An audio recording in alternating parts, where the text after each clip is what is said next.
The war has to be stopped because it puts into question humanity's future. It'll be the working class internationally that are used as cannon fodder. It'll be us that are forced to fight. It'll be us that are forced to die. I don't think I know anybody that actually supports this war because we know what's at stake. We're being drawn into something we have no control over. Every country is sending arms to Ukraine. Australia is, Britain, Germany, America especially. It's going to require a movement in every country to stop the escalation. L'escalade de la guerre en Ukraine est très effrayante et on voit qu'il y a clairement un risque d'un affrontement nucléaire contre la Russie. J'encourage vraiment les jeunes et les travailleurs à se mobiliser plutôt que tard contre les gouvernements qui dépensent de plus en plus tous les ans sur l'armement. If people don't do something now, it's going to get worse for the working class in years to come, and we're going to get the threat of a world war. If nuclear weapons get used, it'll affect everybody, It's just scary at the moment to think about. It could be the most important May Day rally of them all. If nuclear war is not prevented, it would mean the literal end of the world. The entire corporate media have sought to cover up the danger of nuclear war and to feed us lies about the war to pin us against each other. The workers don't have a side in this war. There's no side representing our interest. They're only going to send workers to die. Here in Australia, the Liberals and Labor both ramp up Australia's military in preparation for war with China. Nobody voted on this. Certainly, I don't want to go overseas and kill Chinese people. We're the same class. We have all the same interests. We can absolutely unite. The workers of China are our brothers. The workers of Germany, of the US, we are brothers. We are not against each other. I personally, as a worker in Britain, would like to say to workers in Russia and China that I do not see them as an enemy. I see them as the greatest ally that we could have. We can stop this, but it requires the working class to come together internationally. And because of that, this May Day event is profoundly important. We can unite workers globally to stop production and to force an end to this war and an end to the capitalist system. Under capitalism, life is increasingly becoming impossible. The working class, and especially young workers, are getting involved in a more militant struggle, getting involved in May Day. There's been a slashing of wages and social spending and a massive inflation of prices at the same time as hundreds and hundreds of millions, billions, are being found to send to Ukrainian weaponry. What we're making now is not enough. We have to take care of our children, take them to school, get them from school, put clothes on their back. Gas is almost $4 a gallon. We're not keeping up with the cost of living. They're working people prematurely into the grave. They want to work us so hard. Why is retirement so high? That number needs to drop. I see people struggling so bad as their age because the work that these factories is wanting us to do. Yeah, if you don't work like a machine, you get replaced by a machine. That's how it works. I'm a nurse. I have 12-hour shifts. Prices are getting way higher, so I'm literally earning less money for the same work. People in France, I really admire them. The workers are fed up. They are not having it. Je trouve que le gouvernement de Macron ne représente pas du tout les intérêts de la classe ouvrière française, notamment l'utilisation de l'article 49.3 est complètement antidémocratique, surtout que les 3/4 de la population française sont opposés à la réforme des retraites. The workers in France really need to be armed with a Marxist perspective to not just take down the Macron government, but also take down the capitalist system. The experiences of the last several years, including the pandemic, have shown that borders are just lines on a map that don't make sense anymore, that we need to overcome them and to unite as workers in all parts of the world. Even though we might not speak the same language or look the same, there is one thing that unites us, which is we are part of the working class. We, the workers, are the ones who create all the profit and we make society run. පරාය කම්කරුවෝ මුහුණ දෙන මේ ප්‍රශ්නය ඒ වගේම ලංකාවේ කම්කරුවෝ මුහුණ දෙන මේ සියලු ප්‍රශ්න වගේම ප්‍රංශයේ ඒ වගේම යුරෝපයේ ඒ වගේ ලෝකේ ගොඩක් තැන්වල මේ ප්‍රශ්න තියෙනවා. ඒතකොට මේ සියලු තැන්වල තියෙන මේ ප්‍රශ්න කම්කරු පන්තියට පොදුයි. ඒතකොට ධනපති පන්තියෙන් කම්කරු පන්තියට එල්ල වෙලා තියෙන මේ ප්‍රශ්නවලට කම්කරු පන්තිය පොදුවේ පිළිතුරු සොයා ගන්න ඕන. කම්කරු පන්තිය එකතු වෙලා තමයි මේ ප්‍රශ්නවලට පිළිතුරු සොයා ගන්න. We want to make a change. It can happen if we all come together. Workers of the world unite is equally true now as it was back when it was first written. If you would like to join the working class struggle and fight back against capitalism, fight back against the war in Canada, in Greece, India, and France, the UK, we hear your stories. We hear your struggles and we're here for you, fighting for you. We're going to continue utilizing the WSWS so that we can work together for a united struggle.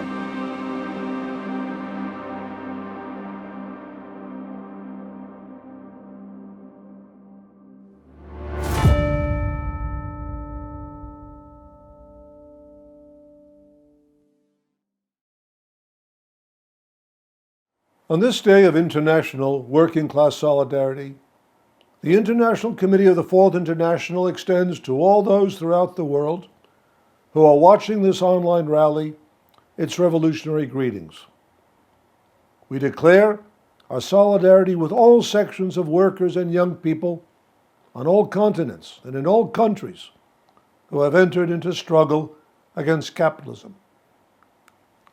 The International Committee renews its commitment to fight for the freedom of the Maruti Suzuki auto workers in Delhi, India, who have been framed up and imprisoned for life as punishment for striking against brutal working conditions.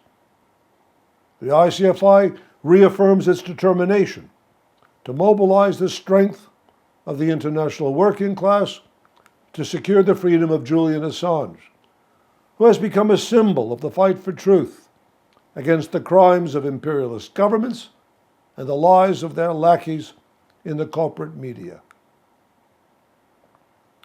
Today's rally is the International Committee's 10th online celebration of May Day. It takes place as the war in Ukraine is escalating relentlessly, threatening to spread beyond NATO's confrontation with Russia toward a war with China and a global nuclear conflagration. Seeking to cover over its own role in the instigation of the Ukraine war, the Biden administration adheres to the absurd, ahistorical, and simplistic narrative of Putin's unprovoked war. But the invocation of the specter of Vladimir Putin, the latest in a long line of devils conjured up by Washington, explains nothing about the historical, economic, social, and political origins of the war. It directs attention away from any examination of the connection between the US-NATO war in Ukraine and, 1, the previous 30 years of virtually uninterrupted war waged by the United States in Iraq, Serbia, Afghanistan, Somalia, Libya, and Syria. 2, the relentless eastward expansion of NATO since the dissolution of the Soviet Union in 1991. 3, the escalating geopolitical conflict with China, which is viewed by American imperialism as a dangerous threat to its own dominant world position. 4, the protracted decline of the global economic position of the United States, which finds its starkest expression in the growing challenge to the supremacy of the dollar as the world reserve currency. 5, the series of economic shocks that have required desperate bailouts to forestall the complete collapse of the U.S. financial system. 6, the evident breakdown of the American political system, exemplified in President Donald Trump's attempted overthrow on January 6, 2021, of the result of the November 2020 national election. And 7, the increasing domestic instability of a society scarred by staggering levels of inequality, intensified by the impact of the pandemic, and a new inflationary spiral which is radicalizing the American working class. The unanswerable refutation of the unprovoked war narrative are the statements of the International Committee of the Fourth International, posted on the World Socialist website, which have, during the last quarter century, analyzed the economic, political, and social contradictions that have driven the U.S. corporate financial elite's desperate efforts to find a way out of intractable crises through war. The first online May Day rally of the International Committee was held less than 3 months after the February 2014 Maidan coup, directed by the United States and Germany to overthrow Ukrainian President Viktor Yanukovych, who was viewed by Washington and Berlin as excessively sympathetic to Russia, and place in power a pro-NATO government. The coup was followed by the Kremlin seizure and annexation of Crimea, which Washington had planned to turn into a Black Sea base for NATO naval operations against Russia. In the announcement of its first online May Day rally, posted on April 12, 2014, the World Socialist website stated that the Maidan coup had been staged with the intention of provoking a confrontation with Russia. The statement continued. The confrontation with Russia over Ukraine marks a new and dangerous turn in the orientation of the imperialist powers. The gods of imperialist war are athirst. As in the years that preceded World War I and World War II, a new division of the world is being prepared. Those who believe that war with China and Russia is an impossibility, that the major imperialist powers would not risk war with nuclear powers, are deluding themselves. The history of the 20th century, with its two devastating world wars and its innumerable and bloody localized conflicts, has provided sufficient evidence of the risks that the ruling classes are prepared to take. Indeed, they are prepared to risk the fate of all humanity and the planet itself. 100 years after the outbreak of World War I, and 75 years after the start of World War II, the struggle against the danger of a third imperialist cataclysm confronts the international working class. The International Committee did not possess a crystal ball, but it was able to draw upon the powerful weapon of Marxist theory and the analysis of the dynamic of world imperialism developed by Lenin during the First World War. At that time, Lenin exposed the lies used by imperialist governments to justify the slaughter, as well as the sophistries that were employed by those who had repudiated their earlier pledges to oppose the war policies of capitalist governments and uphold the international unity of the international working class. Lenin's analysis rooted the war in the economic foundations of imperialism and the ensuing and inescapable conflicts between capitalist states. He rejected the claim that the war could be supported in the name of the so-called defense of the nation, or that military conflict was merely the outcome of an incorrect choice of policy options. The former argument was simply a hypocritical justification for capitulating to national chauvinism. The latter argument served to obfuscate the objective cause of imperialist war and its revolutionary implications for the development of a working class anti-war strategy. Imperialist economics led inexorably to imperialist war and all its horrors. The leader of the Bolshevik Party wrote in 1916 that imperialism is in general a striving toward violence and reaction. Through the ruthless application of violence, the imperialists aim to alter the existing division of the world's wealth and resources among the major powers. Lenin explained, 1. The fact that the world is already partitioned obliges those contemplating a redivision to reach for every kind of territory, and 2. An essential feature of imperialism is the rivalry between great powers in the striving for hegemony, that is, for the conquest of territory, not so much directly for themselves, as to weaken the adversary and undermine his hegemony. Lenin continued, the question is, what means other than war could there be under capitalism to overcome the disparity between the development of productive forces and the accumulation of capital on one side, and the division of colonies and spheres of influence for finance capital on the other. The present war in Ukraine and the escalating conflict with China is the manifestation, though on a much more advanced and complex level, of the global contradictions analyzed by Lenin more than a century ago.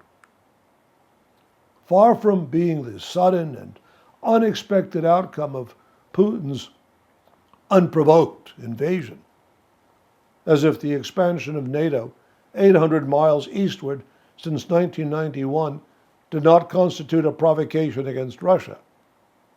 The war in Ukraine is the continuation and escalation of 30 years of continuous war waged by the United States.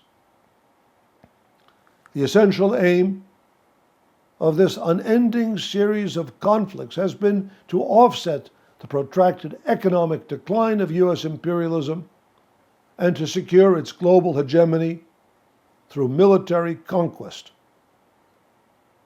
In 1934, Leon Trotsky wrote that while German imperialism under Hitler sought to organize Europe, it was the ambition of U.S. imperialism to organize the world. Using language that seemed intended to confirm Trotsky's analysis, Joe Biden, then a candidate for the presidency, wrote in April 2020, and I quote, "The Biden foreign policy will place the United States back at the head of the table. The world does not organize itself." End of quote. But the United States confronts a world that does not necessarily want to be organized by the United States. The role of the dollar as the world reserve currency, the financial underpinning of American geopolitical supremacy, is being increasingly challenged. The growing role of China as an economic and military competitor is viewed by Washington as an existential threat to American dominance. A major factor in the decision of imperialist powers to go to war in 1914 was the fear that time was not on their side. That is, that delaying war would only allow their competitors to gain in strength. To the extent that war was seen as inevitable, it led to a better sooner than later attitude to the outbreak of war. The subjective conviction among capitalist political leaders and the military general staffs that conflict was unavoidable became, at a critical point, a significant factor in the decision to go to war in August 1914. In our time, the numerous articles in the capitalist press and strategic journals prophesying war with China within the next 15, 10, or even 5 years testified to the prevalence of a similar mindset in present-day Washington. There is no other serious political explanation for the recklessly provocative character of the Biden administration's actions in Taiwan, which are obviously intended to goad the Chinese to take military action, to fire the first shot, and thereby provide Washington with the propaganda narrative required to justify its long-planned military action. The United States is the most aggressive of the imperialist powers, but the same dynamic that drives Washington toward war also operates in Europe. While the European imperialist allies of the United States in the NATO alliance are compelled by the present global balance of power to follow the scenario set by Washington, they are by no means innocent bystanders in the confrontation with Russia. All the old European imperialist powers, weather-beaten veterans of 2 world wars in just the last century, along with savage crimes in their former colonies and experiments with fascism and genocide in their own countries, are beset with the same political and economic diseases that afflict the United States, while possessing even fewer financial resources to deal with them.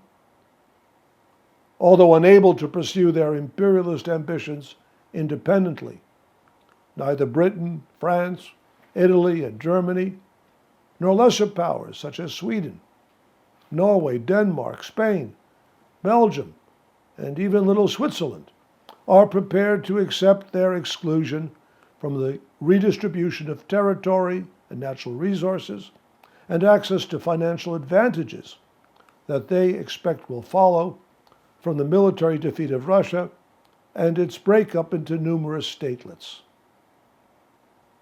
All attempts to assess blame for the war by concentrating on the question of who fired the first shot require an extremely limited time frame that isolates a single episode from a far longer succession of events. When events leading up to the Russian invasion of Ukraine on February 24, 2022, are placed in the necessary historical and political context, there is no question but that the war was instigated by the United States and its NATO allies. However, the fact that the war was instigated by the United States and NATO does not justify the Russian invasion of Ukraine, let alone alter its fundamentally reactionary character. Those who defend the invasion on the grounds that it was a legitimate response to the NATO threat to Russia's borders are simply ignoring the fact that Putin is the leader of a capitalist state whose definition of national security is determined by the economic interests of the oligarchic class whose wealth is based on the dissolution and theft of the previously nationalized property of the Soviet Union. All of Putin's miscalculations and blunders in both the launching and prosecution of the war reflect the class interests that he serves. The aim of his war is to counteract military pressure from the Western imperialist powers and to retain for the national capitalist class a dominant position in the exploitation of natural resources and labor within the borders of Russia and, to the greatest extent possible, in the Black Sea region and the neighboring countries of Central Asia and the Transcaucasus. There is nothing progressive, let alone anti-imperialist, in these objectives. Moreover, regardless of their present conflict, the new post-Soviet Union ruling classes in Russia and Ukraine share the same criminal origin in the dissolution of the USSR and the restoration of capitalism. The war is now well into its second year.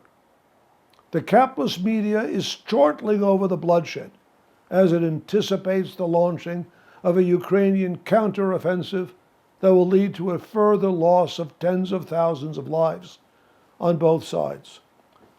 At the same time, the bloodiest fighting is concentrated in the city of Bakhmut. Even when taking into account the manipulation of information by both Ukraine and Russia in the interest of propaganda, there is no question but that the battle for the city has exacted a terrible toll in human life. But for all the concentration on the military operations in and around the city, there has been virtually nothing written in the press about the history of the city itself. But a review of this history testifies to the tragic character of this fratricidal conflict and the social regression that it represents for the people of both Russia and Ukraine. The city of Bakhmut was a major battlefront in the civil war that followed the 1917 October Revolution. It fell under the control of the anti-Bolshevik nationalist Ukrainian army of Semen Petlura, whose regime instigated pogroms that resulted in the killing of between 50,000 and 200,000 Jews.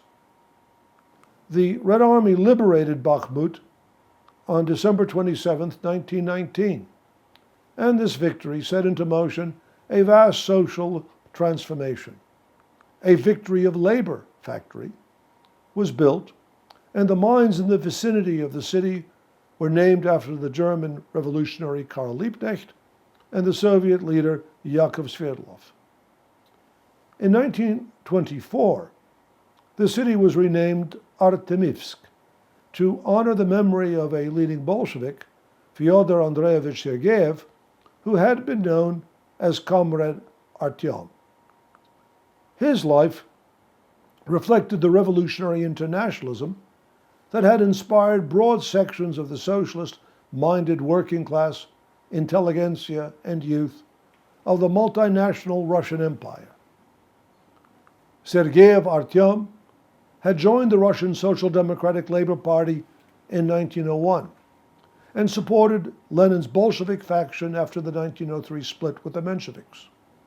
During the 1905 revolution, he led an armed rebellion of workers in the city of Kharkov. After the defeat of the revolution, he was imprisoned in Siberia. But Comrade Artyom managed to escape after 3 years and made his way via Japan and Korea to Australia.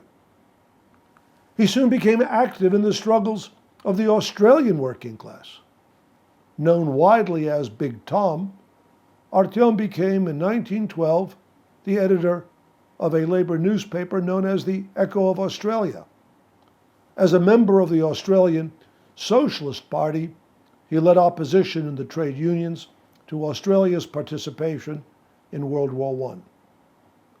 Returning to Russia after the February Revolution, Artyom played a major role in the organization of the revolutionary insurrection that secured Bolshevik rule in the Kharkov region.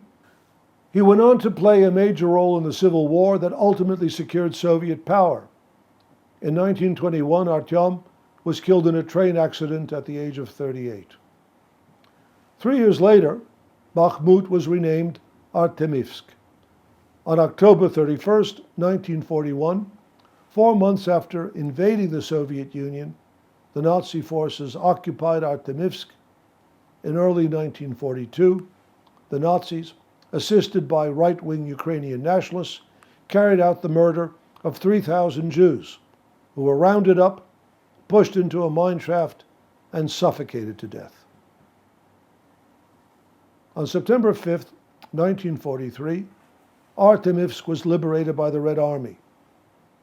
71 years later, following the 2014 Maidan coup, the right-wing regime of Poroshenko, anxious to rehabilitate the heroes of Ukrainian fascism and eliminate all political, social, and cultural vestiges of the Soviet era, removed Artemivsk from the map of Ukraine and restored the city's old name, Bakhmut.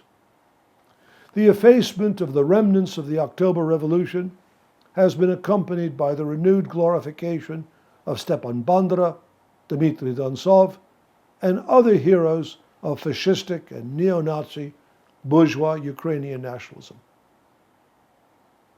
Nevertheless, Putin's claim to be fighting Ukrainian fascism lacks the slightest political credibility. He is waging war under the reactionary banner of Russian nationalism. When Putin evokes the heritage of Tsarism and denounces Lenin, Trotsky, Bolshevism, and the October Revolution, he is testifying to the historically reactionary and politically bankrupt character of his regime. In demanding an end to the war, we invoke the principle of socialist internationalism. The working class has no country. Neither the Ukrainian nor Russian working class has anything to gain from this war.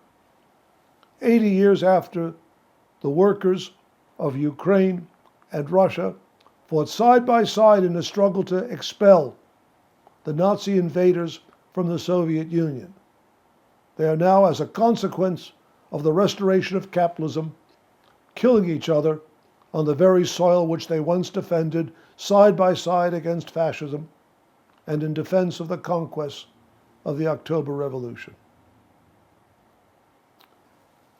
The only politically viable, let alone revolutionary, answer to imperialist war is the revolutionary mobilization of the international working class on the basis of socialist policies. There is much talk today about the coming of a multipolar world, which will supposedly supersede the unipolar hegemony of American imperialism. The rule of Washington will be replaced, according to the academic and pseudo-left theorists of multipolarity, with a consortia of capitalist states which will collectively and harmoniously preside over a more peaceful division of global resources. This new version of a peaceful ultra-imperialism is no more theoretically coherent and politically viable than it was a century ago, when it was first proposed by the German reformist Karl Kautsky and comprehensively refuted by Lenin, who called it ultra-nonsense. The peaceful distribution and allocation of global resources among capitalist and imperialist states is impossible. The contradictions between the global economy and the capitalist state system lead to war. In any event, the realization of a multipolar world, setting aside its incorrect theoretical foundations, requires its peaceful acceptance by today's dominant imperialist power, the United States. This is not a realistic prospect. The United States will oppose, with all the means at its disposal, efforts to block its drive for unipolar hegemony. Thus, the utopian striving to replace a unipolar with a multipolar world leads, by its own twisted logic, to World War III and the destruction of the planet. In the final analysis, underlying these anti-Marxist theories and policies is opposition to a struggle against capitalism and an attempt to balance between conflicting capitalist and imperialist states. The International Committee rejects all such cowardly adaptations to capitalist regimes and evasions of revolutionary tasks.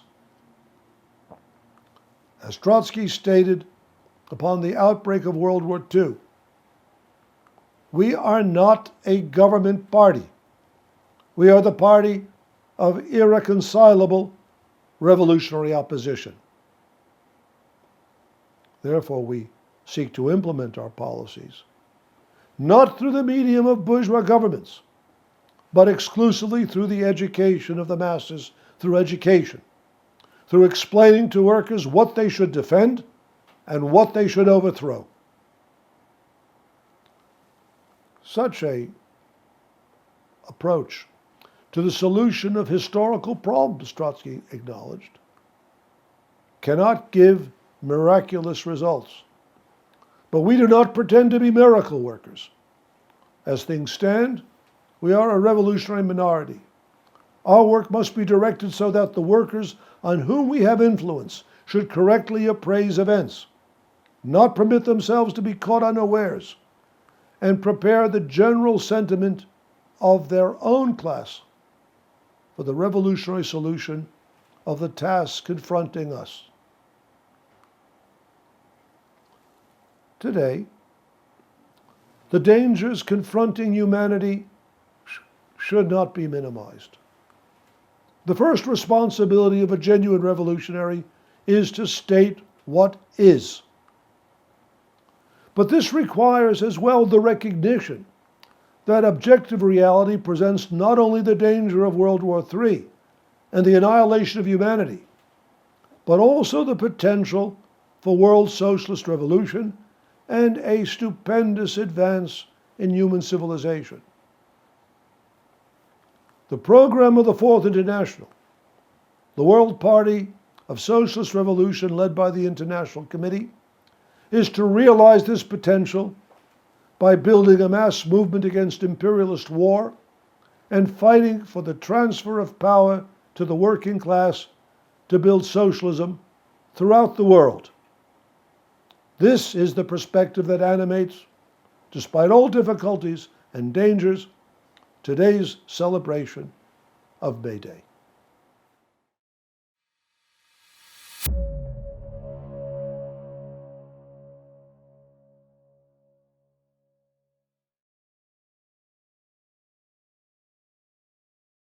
Dear friends and comrades, as we meet to celebrate May Day, the world is at war.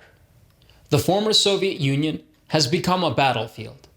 Hundreds of thousands have been killed or injured on both sides, with young recruits and old men sent to their deaths over a few meters of land. The war in Ukraine has displaced millions of people and has had devastating cultural and social consequences. But in the plans of the imperialists, this is just an opening skirmish. Masses of troops are on the move around the world. Throughout Europe, new battle lines are being formed, from the Baltic to the Black Sea. While over 150 active-duty NATO troops are already inside Ukraine, tens of thousands more have been deployed to Russia's borders, ready, in the words of one commander, to fight tonight. In the Pacific, the chain of islands surrounding the Chinese mainland, one of the most populous and economically vital areas of the world, is being transformed into a militarized bastion for war with China. At this very moment, war planners at the Pentagon are discussing and preparing for scenarios in which large portions of humanity are killed in a strategic nuclear exchange and human civilization collapses in the ensuing nuclear winter. The war in Ukraine was provoked, instigated, and prolonged by the United States. The global eruption of American imperialism after the dissolution of the USSR has transformed into a war against Russia and active preparations for war with China. The United States proclaims that this is an age of great power conflict as it prepares, in the words of last year's NATO statement, for warfighting against nuclear-armed peer competitors. 20 years ago, the Bush administration launched the invasion of Iraq, a brutal, illegal, and criminal war that killed over 1 million people and destroyed an entire society. It was a war promoted through lies. The White House conspired with the media to propagate a blatant falsehood, the claim that Iraq was creating weapons of mass destruction to justify the occupation and pillage of the country. Today, the lies that led to the invasion of Iraq are not seen as a horrible aberration, but as a model to be followed in the accomplishment of the ruling class's goals. The media-orchestrated lie, pioneered by weapons of mass destruction, has become a permanent state of affairs. The financial system is sound, COVID-19 is mild, children don't get COVID, the pandemic is over, masks don't work. The lies pile one on top of the other until it's almost impossible to distinguish truth from falsehood. Everything about the war was sold to the public through lies. It's not a proxy war. NATO is not involved, said the White House. I will not send American servicemen to fight in Ukraine, Biden declared. All of these lies have fallen, one by one, like dominoes, until all that's left is the reality that two nuclear-armed powers are at war with one another. But the struggle against war requires not just the refutation of the blatant falsehoods with which the imperialists justify their crimes, but a serious explanation. What was the imperialist war? Asked Leon Trotsky of World War I.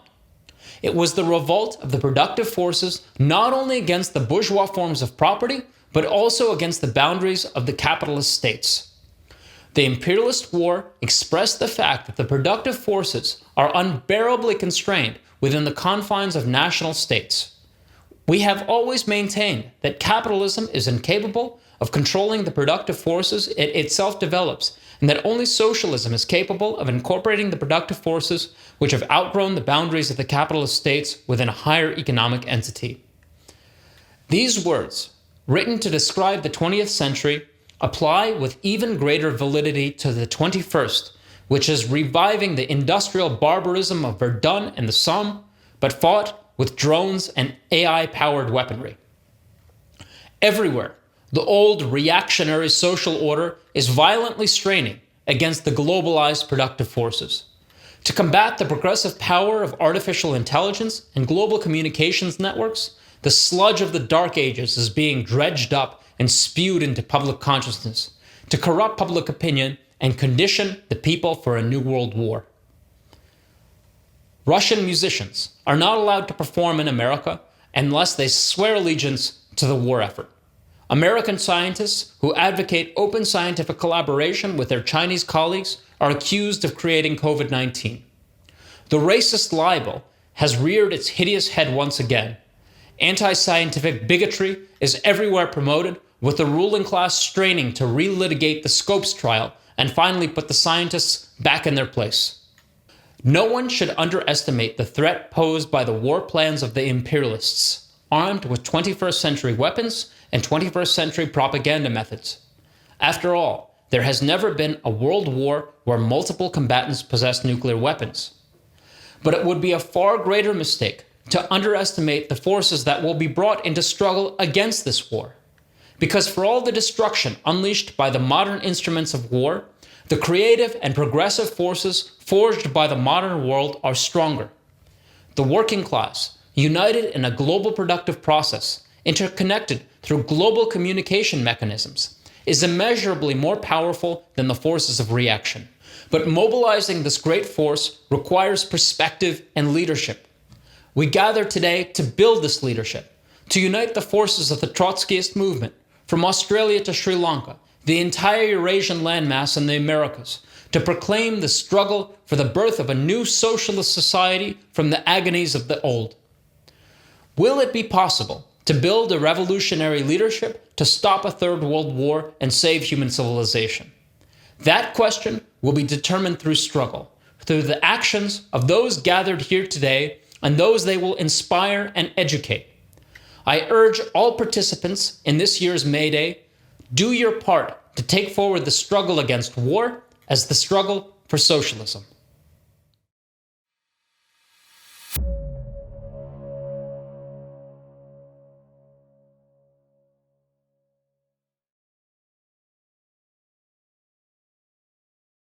Меня зовут Степан Гиллер. Я обращаюсь к вам, уважаемые слушатели, из обхваченной войной Украины.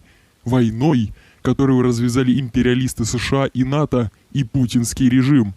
Это империалистическая война, ведущаяся не в интересах пролетариата России, пролетариата Украины и пролетариата Америки, а в интересах капитала этих стран. Эта война стала результатом капитализма, системы, пораженной смертельной болезнью, которой в предчувствии своей надвигающейся смерти, ощетинившись оружием массового поражения, роет всему живому могилу, чтобы не упокоиться в ней раньше его. Правда ли, что эту войну поддерживает весь народ Украины? Мой ответ – нет. То, что все украинцы за войну – это оголтелая ложь. Главная опора этой войны – не пролетариат и украинское население, чье положение с каждым днем ужасней. Главная опора этой войны – украинские буржуазные националисты и те, кому они служат. Мы, ортодоксальные троцкисты из молодой гвардии большевиков-ленинцев, не поддерживаем эту войну ни в Украине и ни в России. Да, в Украине есть те, которые искренне верят, что американский империализм может остановить эту войну, что оружие, которым снабжается режим, установленный государственным переворотом 2014 года и сегодня представляемый Зеленским, может привести Украину к ее победе и остановить эту войну. Но на деле американский империализм разжигает эту войну, разжигает Третью мировую империалистическую войну. И в разжигании этой Третьей империалистической войны участвует не только Америка, страны НАТО и киевский режим в лице Зеленского, но и буржуазные украинские националисты на службе этих режимов. Те, которые себя называют сторонниками и идейными последователями фашистских банд Организации украинских националистов Украинской повстанческой армии, которые развязали на территории Западной Украины антинародный террор и национальный и политический геноцид. с теми, кто сеял смерть, страх и горе и слезы на украинскую землю, которые заливали кровью крестьянские хаты, которые заполняли трупами колодцы. Об этих зверствах международный социалистический веб-сайт недавно выпустил мою статью, которую буржуазные украинские националисты и псевдолевые, поддерживающие эту войну, окрестили как выдумку, как то, что вообще никогда не происходило в реальности. Другие в комментариях под ней спрашивали, задавая нам вопрос: зачем вы трогаете Бандеру, который погиб больше 60 лет назад, и мадеровцев, тех, которых остались почти единицы? Таким господам-комментаторам хочется задать такой же вопрос. Зачем вы уничтожаете памятники Ленину, который умер почти 100 лет назад? Зачем вы уничтожаете памятники советскому народу, посвященные в том числе и украинскому народу, посвященные победе над германо-фашистскими оккупантами, когда с тех событий прошло почти 80 лет? Когда преступления бандеровцев совершались и после этой войны? Разве не для этого, чтобы уничтожить память народную о тех событиях, для того, чтобы стереть память о тех людях и то, что тогда было сделано? Когда мы через столько лет снова и снова говорим об украинских буржуазных националистах и об их преступлениях, мы говорим это для того, чтобы рабочий класс Украины и всего мира помнил, кто совершал преступления против него, кто проливал его кровь и кровь его детей, его внуков. Помнил о тех, кто служили и служат германскому, британскому и американскому империализму, душа и угнетая трудящихся.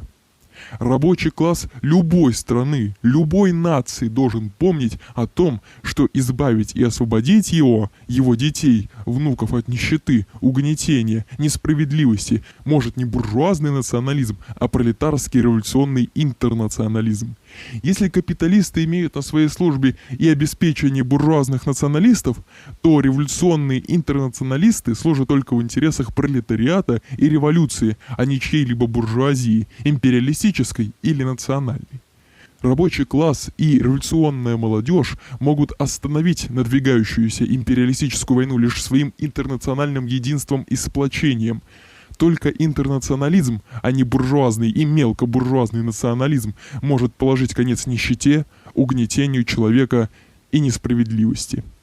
Кончина капитализма рано или поздно неизбежно наступит, и эта кончина может наступить лишь под интернациональным ударом в сердце капитала. Его кончина откроет путь, через который лежит дорога к новой и светлой жизни, в которой не будет всего того, чем так полна сегодняшняя жизнь. Пусть 1 мая 2023 года приблизит еще ближе всех нас к этому новому миру, за который боролись и будут бороться настоящие хозяева земли и строители нового мира, пролетарии всех стран и континентов.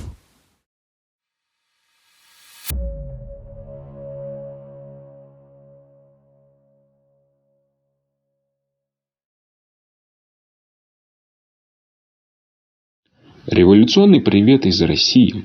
Сегодня в это важное ежегодное мероприятие передаю я, Андрей Рицкий, от имени молодой гвардии большевиков-ленинцев. Сегодня российское общество сталкивается с беспрецедентным со времен распада Советского Союза социально-экономическим кризисом, очевидным проявлением которого является война, полыхающая сейчас в Украине. Всего 30 лет назад Россия и США подписывали очередное соглашение о ядерном разоружении. А сейчас мы стоим на пороге ядерной катастрофы между государствами, обладающими суммарно почти 90% мирового ядерного арсенала. Чтобы разобраться в такой деградации международных отношений, необходимо окунуться в недалекое прошлое. С распадом Советского Союза США объявили однополярный мир, в котором американский империализм будет диктовать свои условия любой стране. Наряду с этим образованная после реставрации капитализма Российская Федерация начала свой курс на равноправное сотрудничество с империалистическим окружением. Изначально США могли играть в игру равноправного партнера, пока считали более необходимым обращать свой взор на Ближний Восток, а не целую Евразию, крупной частью которой является Россия. Режим Ельцина, а за ним и режим Путина продолжали двигать линию объединения с Западом, вплоть до того, что Россия считала необходимым вступить в НАТО. Однако расширение НАТО на восток и откровенная поддержка государственного переворота 2014 года в Украине показали, что интересы американского империализма совершенно противоположны интересам путинского режима, мечтавшего о многополярном сотрудничестве. Это выразилось в том числе в конфликте на Донбассе, локальном предшественнике нынешней войны в Украине.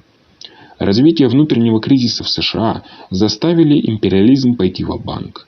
Непосредственный контроль ресурсов России мог бы стать для США очень важным для разрешения кризиса и поддержки дальнейшего соперничества с другими империалистическими и развивающимися державами. Современный российский режим, в свою очередь, возник на руинах советского общества с его богатым наследием, которое было разграблено капиталистической олигархией. Окончательное и бесповоротное предательство сталинской бюрократии, завоевание Октябрьской революции привело к тому, что можно назвать распродажей великого наследия, завоеванного в кровавой борьбе рабочего класса против эксплуатации и угнетения. Российская олигархия, главный наследник сталинизма, не желает терять своего привилегированного положения, отдавая его империализму, а потому показывает зубы и даже готова на военное противостояние с НАТО. Эта позиция прекрасно выразилась в авантюрном шаге – вторжении в Украину 24 февраля 2022 года. Слабо подготовленный и поддерживаемый верой в сделку с империализмом, этот шаг все больше показывает свою реакционность и ограниченность. Цели, намеченные Кремлем, привели к совершенно противоположным результатам. Вместо сделки с дьяволом Россия стоит на грани ядерной войны с ним. Вера в многополярный мир и платформа буржуазного шовинизма совершенно не способны противостоять империализму. Как бы Кремль не конфликтовал с Вашингтоном, их режимы стоят на общем фундаменте частной собственности на средства производства и защите интересов буржуазии против революционных устремлений рабочего класса. Нынешняя война в Украине есть следствие развивающегося кризиса мирового капитализма. Поэтому разрешение этой войны возможно только при разрешении этого кризиса. Говорить о том, что империализм способен разрешить этот кризис, значит обрекать мир на десятилетия катастроф с конечной точкой в лице ядерной войны и экологической катастрофы. Говорить о том, что такие буржуазные апологеты, как Путин, способны на установление мира, значит верить, что можно вырвать сорняк, не трогая при этом его корни. Кремль, сталкиваясь с угрозой падения из-за империалистического вторжения, находится в острейшем политическом кризисе. Он выражается в постоянных склоках наверху российского правящего класса и в его лихорадочных зигзагах, в его расширении репрессивного аппарата и ужесточении законов, милитаристской пропаганде в школах и университетах. Путин, с одной стороны, готов объявить себя наследником борьбы против колониализма, а с другой клевещет на большевистское прошлое России, на Ленина и Троцкого, на действительных борцов против колониализма. Классовая рана российского общества дает о себе знать. Рабочий класс все больше желает скорейшего окончания войны в Украине и выражает антивоенные позиции, сочувствуя положению украинских трудящихся. Рабочий класс, несмотря на начало войны, смог сохранить свою боевитость в прошлом году и, я уверен, сможет расширить ее в этом. Рабочие понимают, что война Кремля будет финансироваться за их счет, как и за счет рабочего класса других стран, как сейчас украинский, европейский и американский рабочий класс расплачивается за долги режима Зеленского. Все больше рабочих сталкиваются с сокращением зарплаты и даже ее невыплатами. Не зря именно причина невыплаты зарплат была суперпричиной для всплеска борьбы рабочих в прошлом году. Российские рабочие обладают воинственностью, как и все остальные рабочие. Это не раз проявлялось и проявляется в их конкретной борьбе. Недавним примером стала нашумевшая забастовка рабочих Wildberries. Но братья российских рабочих по всему миру также должны знать, что в России вопрос о политическом руководстве рабочего класса не менее остер, чем где-либо в мире. Нынешние политические силы, называющие себя левыми, не предлагают ни одного прогрессивного решения кризиса. Прежде всего, эти псевдолевые политические силы стоят на националистической точке зрения. Легальные силы стоят на откровенно шовинистической позиции Кремля и защищают вторжение Путина в Украину. Нелегальные силы в основном продвигают проимпериалистические или национал-реформистские программы. Они не видят того, что война есть проявление международного кризиса, а не национального, а потому разрешение этого кризиса возможно только на мировой арене, где главным революционным субъектом выступает рабочий класс, связанный нитями глобального производства, несмотря на национальные границы капиталистических государств. Они выступают против строительства Всемирной партии рабочего класса, как отправного пункта в строительстве национальных партий, способных к продвижению интернациональной перспективы. В заключение я хочу сказать, что Международный комитет 4-го интернационала и его секции по всему миру являются единственными революционными организациями, способными разрешить кризис лидерства. Это основано на том, что для нашего движения революционные принципы, установленные в ходе вековой исторической борьбы пролетариата, борьбы, в которой бывали грандиозные победы и горькие поражения, являются не пустым звуком, а частью нашей жизни, частью борьбы против варварства, эксплуатации и неравенства между людьми. В этом году исполняется столетие со дня основания левой оппозиции под руководством Льва Троцкого против бюрократического и националистического вырождения большевистской партии и советского государства, олицетворением которого стал приход к власти Сталина. Борьба, которую вело троцкистское движение против сталинского предательства Октябрьской революции, была подтверждена историей. Молодая гвардия большевиков-ленинцев является примером возрождения троцкизма под знаменем Международного комитета в России и на территории бывшего Советского Союза.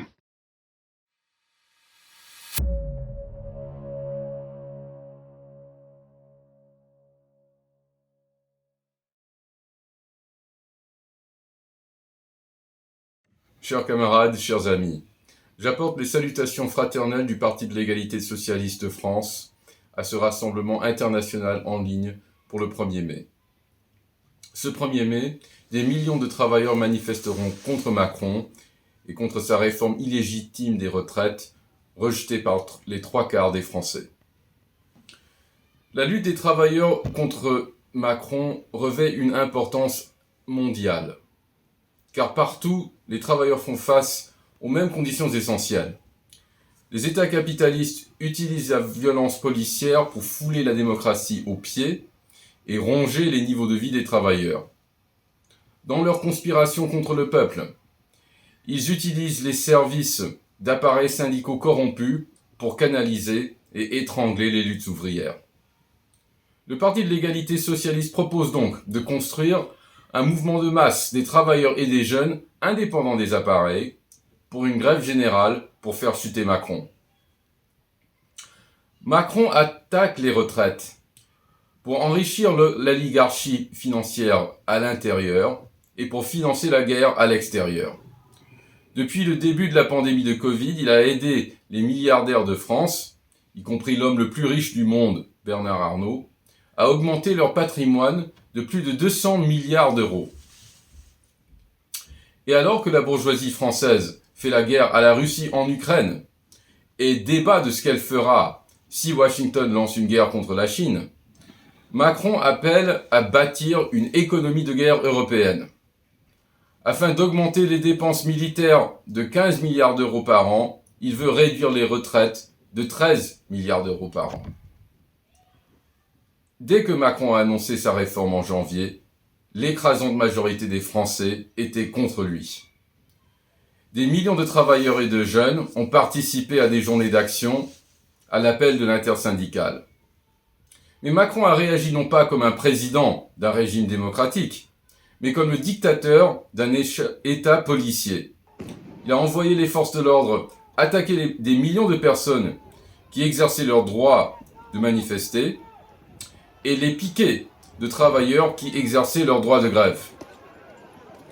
La classe dirigeante a bloqué tous les moyens de s'opposer à cette réforme dans le cadre de l'appareil d'État capitaliste. Macron a imposé sa réforme à l'Assemblée nationale sans vote. En mars, l'Assemblée a refusé de le censurer. En avril, le Conseil constitutionnel a approuvé la réforme. Des émeutes ont éclaté à travers la France après que Macron a imposé la réforme et encore quand le Conseil constitutionnel a entériné le diktat de Macron. Ainsi, on voit que la classe ouvrière est en lutte contre l'État capitaliste. La France vit une situation objectivement révolutionnaire. Selon les sondages des grands médias, les 2/3 des Français veulent une grève générale pour bloquer l'économie et stopper Macron. Après que Macron a imposé la réforme à l'Assemblée, alors que les locaux de son parti brûlaient à travers la France, 62% des Français disait qu'il voulait durcir la lutte contre lui. Pourquoi la volonté du peuple n'est-elle pas faite? Pourquoi Macron est-il toujours au pouvoir? C'est que comme Macron foule aux pieds la volonté du peuple, les appareils syndicaux foulent aux pieds la volonté des travailleurs. Avec l'appui d'une triste bande de tartuffes politiques, les médias capitalistes, ils appellent la gauche, les dirigeants syndicaux travaillent pour sauver Macron. Face aux émeutes contre la loi scélérate de Macron, les bureaucrates ont dénoncé le danger de violence et de folie politique.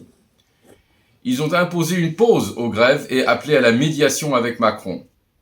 Quelques députés staliniens de la nouvelle Union populaire de Jean-Luc Mélenchon ont fait une marche sur l'Élysée, bidon, pour gentiment présenter une pétition demandant à Macron de faire demi-tour. En réalité, il n'y a rien à négocier avec Macron. Ce président qui se veut roi par le droit divin des banques.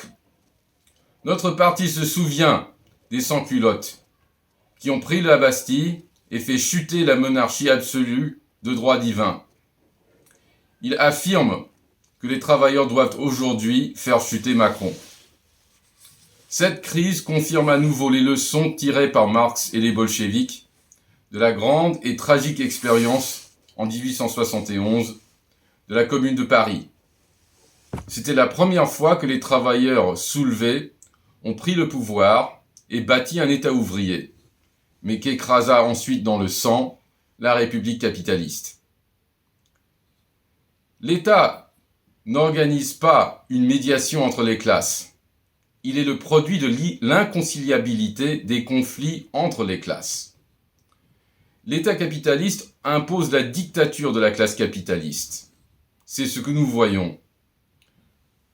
La tâche posée aux travailleurs n'est pas de réformer l'État capitaliste, mais à nouveau de construire leurs propres organisations de lutte et de transférer le pouvoir à ces organisations à travers une révolution socialiste. Le Parti de l'égalité socialiste appelle donc à la mobilisation des travailleurs et des jeunes par en bas, indépendamment des appareils syndicaux. L'énorme pouvoir social et productif de la classe ouvrière permettra de faire chuter Macron et d'abolir les pouvoirs draconiens de la présidence en France. Seul un puissant mouvement de la base peut réaliser la volonté du peuple, la grève générale pour faire chuter Macron.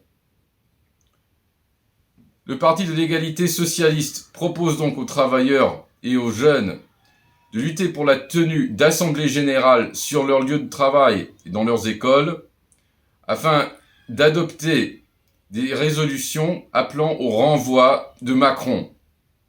Le PES appelle à la formation de comités d'action indépendants des appareils syndicaux afin de coordonner cette campagne et d'organiser grèves et manifestations.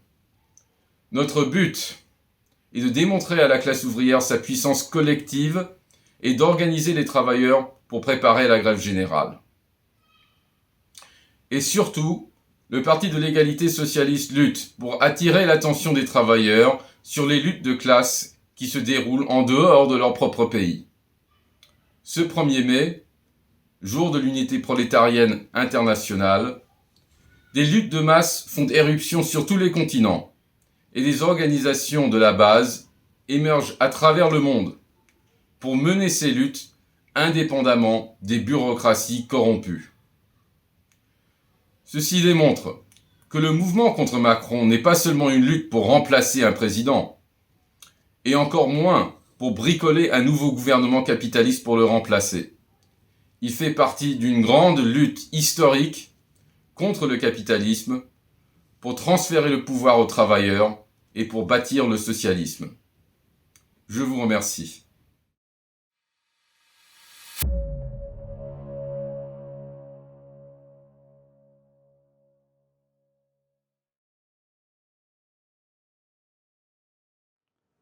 සහෝදරවරුනි දකුණු ආසියානු කලාපය යුක්‍රේනය තුළ රුසියාවට එරෙහිව එක්සත් ජනපදය සහ නැටෝ සංවිධානයේ ගෙන යන යුද්ධය මගින් උස්සන්න කෙරෙන වැඩෙන ලෝක යුද තර්ජනයේ බලපෑමට වඩා ලක්වෙමින් තියෙනවා. රුසියාවට එරෙහි යුද්ධය උස්සන්න කිරීමට අමතරව එක්සත් ජනපදය චීනයට එරෙහි සිය යුද සූදානම උස්සන්න කරමින් සිටිනවා. අගමැති නරේන්ද්‍ර මෝදිගේ ආණ්ඩුව යටතේ ඉන්දියාව චීනයට එරෙහි එක්සත් ජනපද යුද ධාවනයේ පෙරමුණු රාජ්‍යයක් බවට පරිවර්තනය වෙලා. එක්සත් ජනපදය සහ ඉන්දියාව චීනයට එරෙහි ඔවුන්ගේ මිලිටරි මූලෝපායික ප්‍රහාරක ව්‍යාපාරයට ශ්‍රී ලංකාව ඇතුළු දකුණු ආසියානු රටවල් ඒකාග්‍ර කර ගැනීමට ආක්‍රමණශීලී ලෙස වැඩ කරනවා. එම තතු යටතේ සමස්ත දකුණු ආසියානු කලාපයම න්‍යෂ්ටික තෙවන ලෝක යුද්ධයක තර්ජනය මතු කරන උස්සන්න වන භූදේශපාලනික ආතතියකින් යුක්ත වාසුලියක් තුළට වේගයෙන් ඇද ගනිමින් පවතිනවා.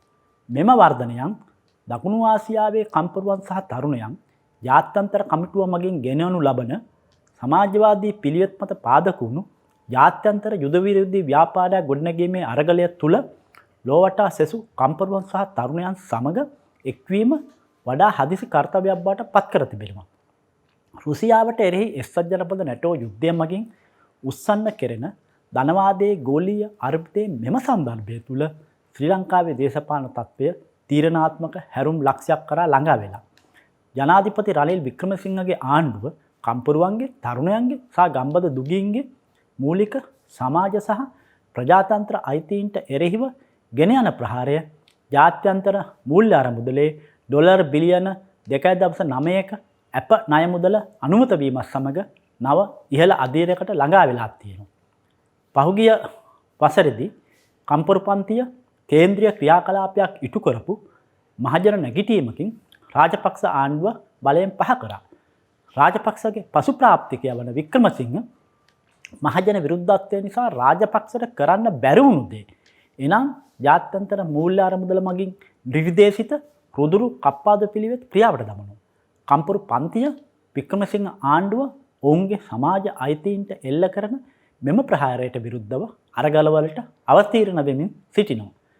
වික්‍රමසිංහ ආණ්ඩුව කම්පරු පන්තියේ මෙම වර්ධනය වෙන අරගල තලා දැමීම ඉලක්ක කරගෙන රාජ්‍ය මර්ධනය උස්සන්න කරනවා. ඔහු රාජ්‍යංශයේ ආයතන ගණනාවක කම්පරුවන්ගේ වර්ජන සහ පෙසු පන්ති ක්‍රියා නීති විරෝධී කරමින් අත්‍යවශ්‍ය සේවා නියෝග පනවා තිබෙනවා. වික්‍රමසිංහ ආණ්ඩුව පුජ්‍යලීකරණයට එරෙහි ඛනිජ තෙල් සංස්ථාවේ කම්පරුවන්ගේ මෑත වර්ජනය බිඳ දැමීමට මිලිටරිය මැදිහත් කළා. ඒ වගේම වර්ජකයන් 20ක් ප්‍රධාන වශයෙන් සමිති නායකයන් අනිවාර්ය නිවාඩු යවුවා. මෙම පියවර මූල්‍ය අරමුදලේ කප්පාදු පිළිවෙත් වලට එරෙහි එවන් ඕනෑම වර්ජනයකට ආණ්ඩුව කෙසේ ප්‍රතිචාර දක්වනු ඇද්ද යන්න පිළිබඳව සමස්ත කම්පරු පන්තියටම භයංකර අනතුරු හැඟවීමක්. වික්‍රමසිංහ ආණ්ඩුව දැනට පවතින ත්‍රස්තවාදයේ වැළැක්වීමේ පනත විස්ථාපනය කිරීමට නව වඩා රුදුරු ප්‍රතිශස්ත පනතක් ගෙනවිත් තිබෙනවා. අනුප්‍රාප්තික ආණ්ඩුව සිය දේශපාලන විරුද්ධවාදීන්ට, කම්පරුවන්ට, තරුණයන්ට සහ ගම්බද දුගීන්ට එරෙහිව ඔවුන්ගේ අරගල මර්ධනය කිරීමට ත්‍රස්තවාදයේ වැළැක්වීමේ පනත යොදාගෙන තිබෙනවා. දැන් ධනපති පාලනය මුහුණ දී ඇති අර්බුදයේ පන්ති අරගලයේ වර්ධනය නව මට්ටම් කරා ළඟා වී ඇති තතු යටතේ ආණ්ඩුව දකිනවා එම ත්‍රස්තවාදයේ වැළැක්වීමේ පනත ප්‍රමාණවත් නැති බව. වඩා රුදුරු මර්ධන රීති අවශ්‍ය බව. ඒකයි නව ප්‍රතිශස්ත පනත ගෙනවිත් තියෙන්නේ. මෙම නම පනත ජාත්‍යන්තර මූල්‍ය අරමුදලේ කප්පාදු පිළිවෙත් ඇතුළු ආණ්ඩුවේ පිළිවෙත් වලට එරෙහි ඕනෑම විරුද්ධත්වයක් මුර්ග ලෙස මර්ධනය කිරීමට රාජ්‍ය බලය මුදා හැරීම පිණිස ජනාධිපතිට පුළුල් බලතල ලබා දෙනවා. වික්‍රමසිංහ ආණ්ඩුව කම්පරු පන්තියට එරෙහිව පන්ති යුද්ධය උස්සන්න කරනවා. මෙම තත්ත්වය තුළ ආණ්ඩුවේ කප්පාදු පිළිවෙත් වලට එරෙහිව තමන්ගේ මූලික සමාජ අයිතීන් රැක ගැනීමට අරගලවලට එළඹෙන කම්පරු පන්තිය තල්ලු වන්නේ ආණ්ඩුව සමග මුහුණට මුහුණලා කරන ගැටුමකටයි. ශ්‍රී ලංකාව තුළ වර්ධනය වෙන්නේ කම්පරු පන්තිය සහ ධනපති පාලක පන්තිය අතර විප්ලවාදී ගැටුමක්. කම්පරු පන්තිය එම ගැටුම සඳහා දේශපාලනිකව, න්‍යායිකව සහ සංවිධානමය ලෙස සූදානම් වීම අවශ්‍යයි. ධනේශ විරුද්ධ පක්ෂ ප්‍රධාන කොටම සමගි ජන බලවේගය සහ ජනතාව විමුක්ති පෙරමුණ වික්‍රමසිංහ ආණ්ඩුවට එරෙහිව මොන විවේචන මතු කළත් ඔවුන්ට ආණ්ඩුවේ ආර්ථික පිළිවෙත් සමග කිසිදු අතිමූලික මතභේදයක් නැහැ. ඔවුනුත් ආණ්ඩුව මෙන්ම ජාත්‍යන්තර මූල්‍ය අරමුදලේ කප්පාදු වැඩපිළිවෙලට කැප වෙලා ඉන්නේ. සමග ජනබලවේගයේ සහ ජනතා විමුක්ති පෙරමුණේ උත්සුකතාව වී ඇත්තේ වික්‍රමසිංහ ආණ්ඩුව. එය අතිශයින්ම අපකීර්තියට පත්ව සිටින තතු යටතේ මහජන විරුද්ධත්වය තලා දමමින් ජාත්‍යන්තර මූල්‍ය අරමුදලේ කප්පාදු වැඩපිළිවෙල ක්‍රියාවට දමන්න අසමත් වේවි කියලයි. ඒ නිසා මෙම පක්ෂවල අභිප්‍රාය වෙලා තියෙන්නේ තමන්ගේ ආණ්ඩුවක් පිටුවා මහජන විරුද්ධත්වයේ මුර්ග ලෙස තලා දමමින් මූල්‍ය අරමුදලේ කප්පාදු වැඩපිළිවෙල තමන්ම ක්‍රියාවට දැමීමයි. සමාජවාදී සමානතා පක්ෂය මෙම තියුණු දේශපාලන වර්ධනයන් තුල මැදිහත් වෙන්නේ ධනේස්තර දේශපාලන සංස්ථාපිතයේ සියලු පක්ෂවලට සහ ඔවුන්ගේ ඒජන්තයන් වන වෘත්තීය සමිතිවලට සහ පෙරටුගාමී සමාජවාදී පක්ෂය වැනි ව්‍යාජවාම සංවිධානවලට එරෙහිව කම්පරුපන්තිය සඳහා විප්ලවවාදී සමාජවාදී විකල්පයක් ඉදිරිපත් කිරීමටයි. අපි ඒව කැපැවිති රාජපක්ෂ ආණ්ඩුවට එරෙහි මහජන නැගිටීම තුළ පසුගිය වසරේ ජූලි මාස මැදදී සමාජවාදී සමානතා පක්ෂය දියත් කළ කම්පරුවන්ගේ සහ ගම්බද ජනතාවගේ ප්‍රජාතන්ත්‍ර හා සමාජවාදී සම්මේලනයක් ගොඩනැගීමේ අපගේ ව්‍යාපාරය ඉදිරියට ගෙන යනවා. අපි එම අරගලය කම්පරුවන්ගේ සහ පීඩිත ජනතාවගේ සමාජ හා ප්‍රජාතන්ත්‍ර අයිතීන්ට එරෙහි ආණ්ඩුවේ මුර්ග ප්‍රහාරයට එරෙහි අපගේ උද්ඝෝෂණයේ හරිමැදට ගෙනවිත් තිබෙනවා. මෙම නම මූලෝපායික මූලිකත්වය නිවේදනය කරමින් නිකුත්චල පසුගිය වසරේ ජූලි 20 පක්ෂ ප්‍රකාශය තුළ අප පැහැදිලි කළ ඇති ආකාරයට ප්‍රජාතන්ත්‍ර සහ සමාජවාදී සම්මේලනයක් ගොඩනැගීමේ අපගේ ව්‍යාපාරයේ ඉලක්කය වෙන්නේ ගම්බද දුගීන් රැලි කරගත් කම්පරුපන්තියේ ස්වාධීන දේශපාලන ව්‍යාපාරයක් ගොඩනැගීමයි. ඒ සමාජවාදී ජාත්‍යන්තරවාදී පිළිවෙත්පත පාදක වුණු කම්පරුවන්ගේ සහ ගොවින්ගේ ආණ්ඩුවක් ගොඩනැගීමටයි. පසුගිය වසරේ මහජන නැගිටීමෙන් උකහාගත යුතු තීරණාත්මක පාඩම නම් කම්පරුපන්තියට තමන්ට ඉවසිය නොහැකි බවට පත්ව ඇති ධනේශ්වර පාලනයට අභියෝග කිරීමට ස්වාධීන දේශපාලන ක්‍රියාමාර්ගයක් සහ මූලෝපායක් අවශ්‍ය බව.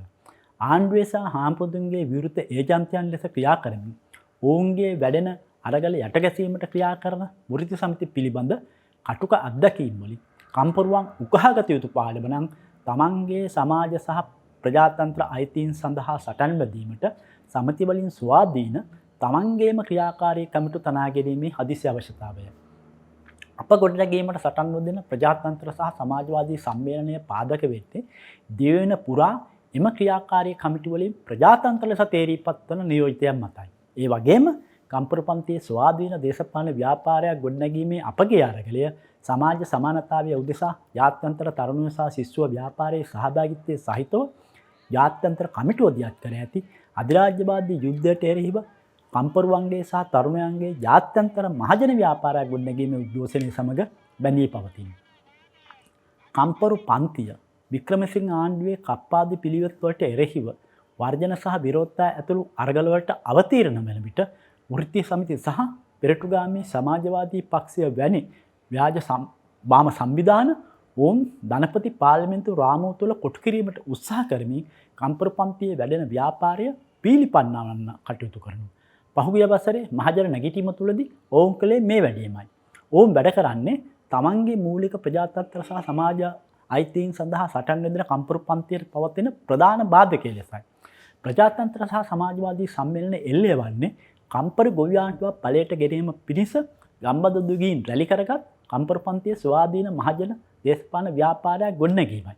කම්පරු ගොවි ආණ්ඩුවක් ගොඩනැගීමේ අරගලය දකුණු ආසියාවේ සහ ජාත්‍යන්තර පරිමාණව සමාජවාදය සඳහා වූ පුරුල් අරගලයක කොටසක්. අපි කම්පරුවන්ගෙන්, තරුණයන්ගෙන්, බුද්ධිමතුන්ගෙන් සහ ගම්බද දුගීන්ගෙන් ඉල්ලා සිටින්නේ කම්පරු ගොවි ආණ්ඩුවක් ගොඩනැගීම පිණිස ප්‍රජාතන්ත්‍ර සහ සමාජවාදී සම්මේලනයක් ගොඩනැගීමේ මෙම අරගලය පෙරට ගැනීමට සමාජවාදී සමානතා පක්ෂය සමග එක්වන ලෙසයි. ස්තුති සහෝදරවරුනි.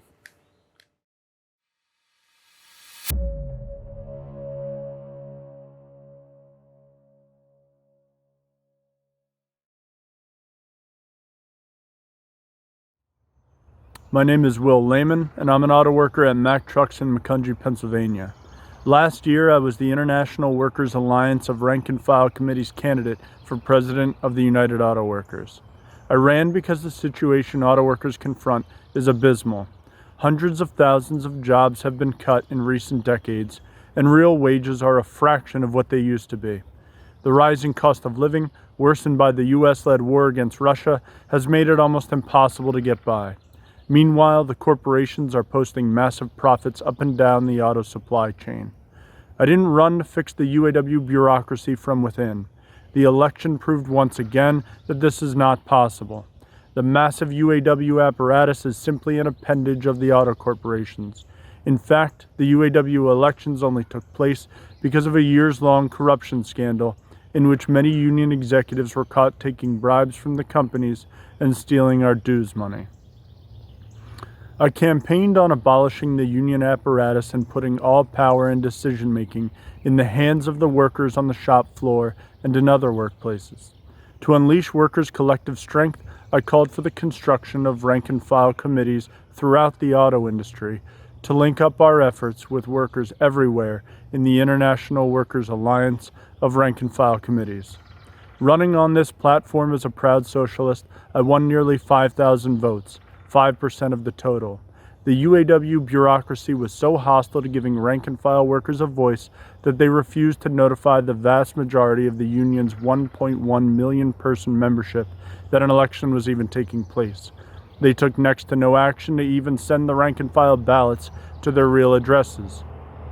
The vast majority of the UAW locals never posted about the election on their websites or on Facebook, never sent texts to workers telling them an election was taking place, and never walked through the plants to remind us to vote in the hopes that we would not be able to exercise our rights.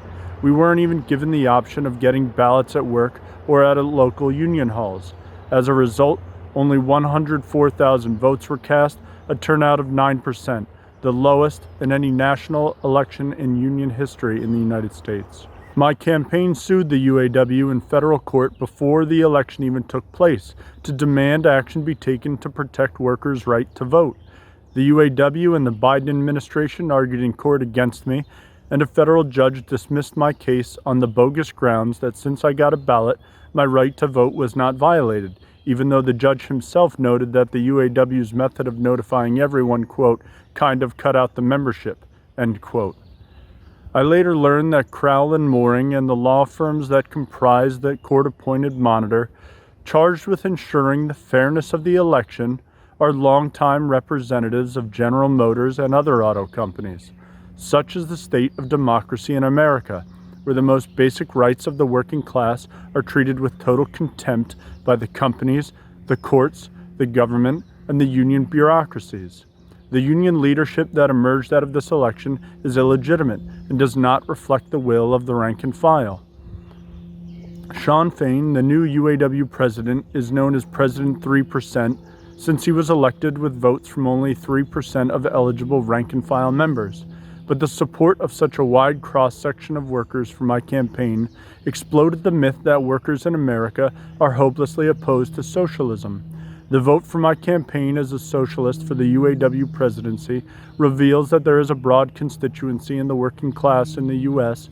to end the dictatorship of the corporations and to put into practice the slogan of my campaign, power to the rank and file. Over the course of my campaign, many workers asked me, what is a rank and file committee, and what is the IWARFC? The answer, rank and file committees are democratic organizations run by workers on the shop floor. They are necessary to carry the fight forward. Through these committees, workers share information, plan common action, and link up across each shift and production line so everyone is on the same page. Critically, rank and file committees are the way workers can unite across all plants and corporations so that we can link together in a network that breaks down the isolation imposed by the union bureaucracies and unleash the full strength of the entire working class.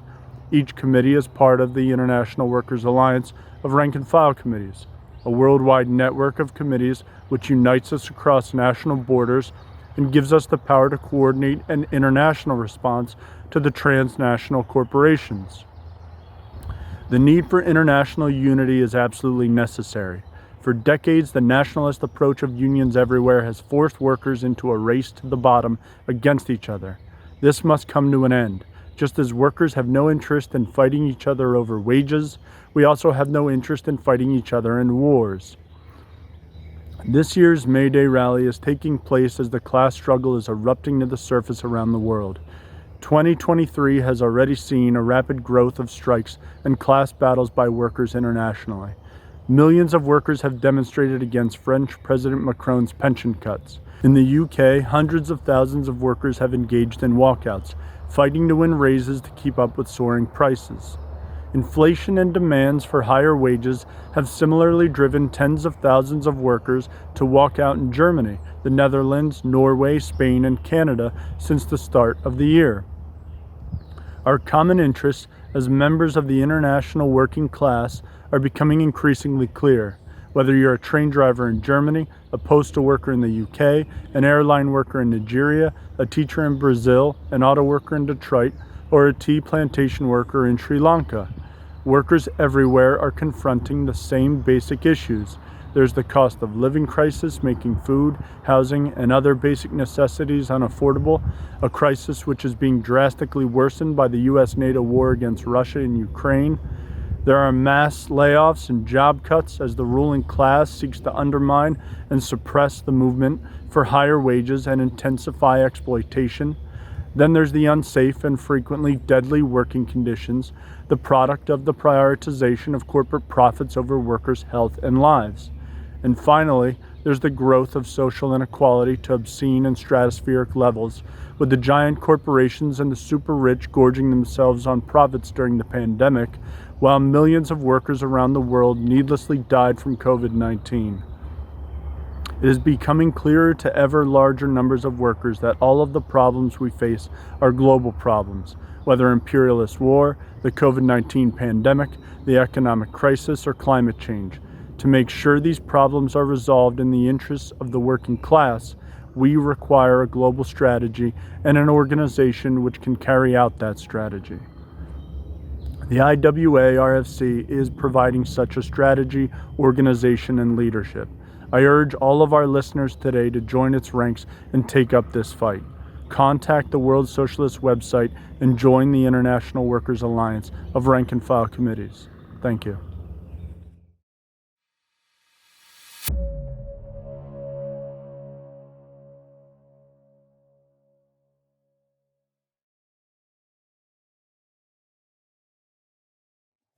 We are now in the fourth year of the COVID-19 pandemic.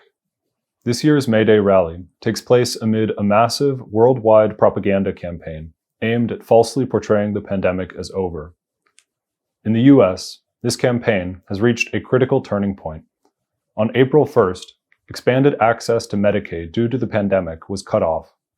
On April 10th, US President Joe Biden officially ended the COVID-19 National Emergency Declaration. And on May 11th, the Public Health Emergency Declaration will expire. As a result of these three measures, all government response to the pandemic will be privatized, including the future distribution of COVID vaccines, tests, and treatments. Upwards of 20 million Americans could lose healthcare coverage in the coming year, including possibly over 1 million who are suffering from long COVID. These same processes are unfolding internationally. Every mitigation measure that slows the spread of COVID has been fully lifted, including even mask mandates in hospitals. All claims that the pandemic is over are predicated on lies and misinformation. The reality is that throughout the world, there is ongoing mass infection, death, and debilitation with long COVID. Due to the dismantling of COVID testing and data reporting globally, one can now only roughly estimate the scale of the pandemic by looking at wastewater and excess deaths. Wherever wastewater tracking is done, it shows that the real state of viral transmission continues to be high. The coronavirus continues to mutate and evolve into new and potentially more dangerous variants. As we meet today, another surge of the pandemic is underway in India due to the Omicron XBB.1.16 subvariant, which is quickly becoming dominant in a growing number of countries. Global excess deaths due to the pandemic remain above 10,000 per day. These include acute COVID deaths, as well as elevated rates of heart attacks, strokes, and other adverse events associated with COVID infection and the collapse of the healthcare system. 22 million people have now died globally due to the pandemic, with 1 million more dying every 3 months. Furthermore, the mass disabling event of long COVID deepens each day. A recent comprehensive study of long COVID conservatively estimated that at least 65 million people are now suffering from this affliction globally. The real figure could be far higher, in the hundreds of millions. It must be stressed that there is nothing comparable to this scale of mass debilitation in human history. Yet this immense danger goes almost entirely unmentioned in the corporate media. The pandemic has irreversibly changed global society, leaving behind social scars and emotional trauma for billions of people internationally. But the capitalist ruling elites are totally indifferent to this suffering of the population. In January, speaking at a conference of city mayors, Biden made an offhand comment on the COVID death toll in the US, stating bluntly, quote, "I sometimes underestimate it because I stopped thinking about it," end quote. What contempt for the families and loved ones of the over 1.1 million Americans who have died of COVID. The ruling elites are declaring the pandemic over because they want people to forget the massive, ongoing social crimes for which they are responsible. But the World Socialist website, the voice of the international working class, has not and will not forget. While every other outlet and political party ignores the pandemic, we continue to cover its impact throughout the world. We are deepening the global workers' inquest into the COVID-19 pandemic, which we initiated in November 2021. This remains the only independent investigation into the criminal pandemic policies that have been implemented globally. Over the past winter, one of the greatest crimes of the pandemic took place with the lifting of the zero COVID elimination policy in China. Estimates place the death toll at somewhere from 1 to 2 million people in the span of just 3 months, a scale of time-concentrated mass death not seen since World War II. The Chinese Communist Party, the political organization of the newly minted ruling class that emerged out of the restoration of capitalism, bears full responsibility for this social catastrophe. But the Western imperialist powers and their corporate media are also deeply implicated in this crime, as are the pseudo-left middle-class organizations and publications that demanded the lifting of zero COVID, despite scientific projections that this would kill over 1 million people. Instead of stopping the pandemic, the bourgeoisie has utilized it to carry out the greatest transfer of wealth in world history and to deepen their decades-long social counter-revolution against the working class. Prior gains in life expectancy, won through the development of public health, are being reversed. Anti-vaccine pseudoscience has become mainstream, and diseases previously kept in check are on the rise.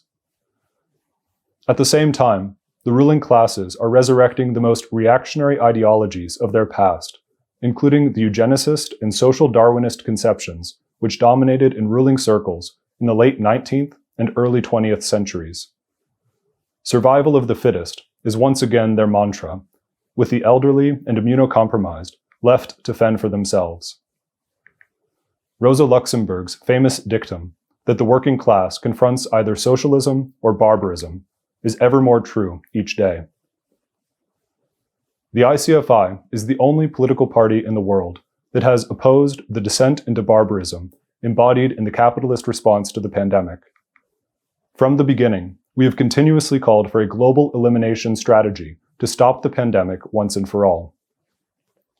Fundamentally, this is rooted in our defense of Trotskyism and the theory of permanent revolution. Analyzing the development of world capitalism in the early 20th century, the great Marxist revolutionary Leon Trotsky stressed that in the imperialist epoch, even basic democratic tasks, which includes the protection of the health of the population, cannot be carried out under capitalism. This falls to the working class, which, in the course of its struggles, is compelled to carry out socialist measures and to coordinate its struggles internationally.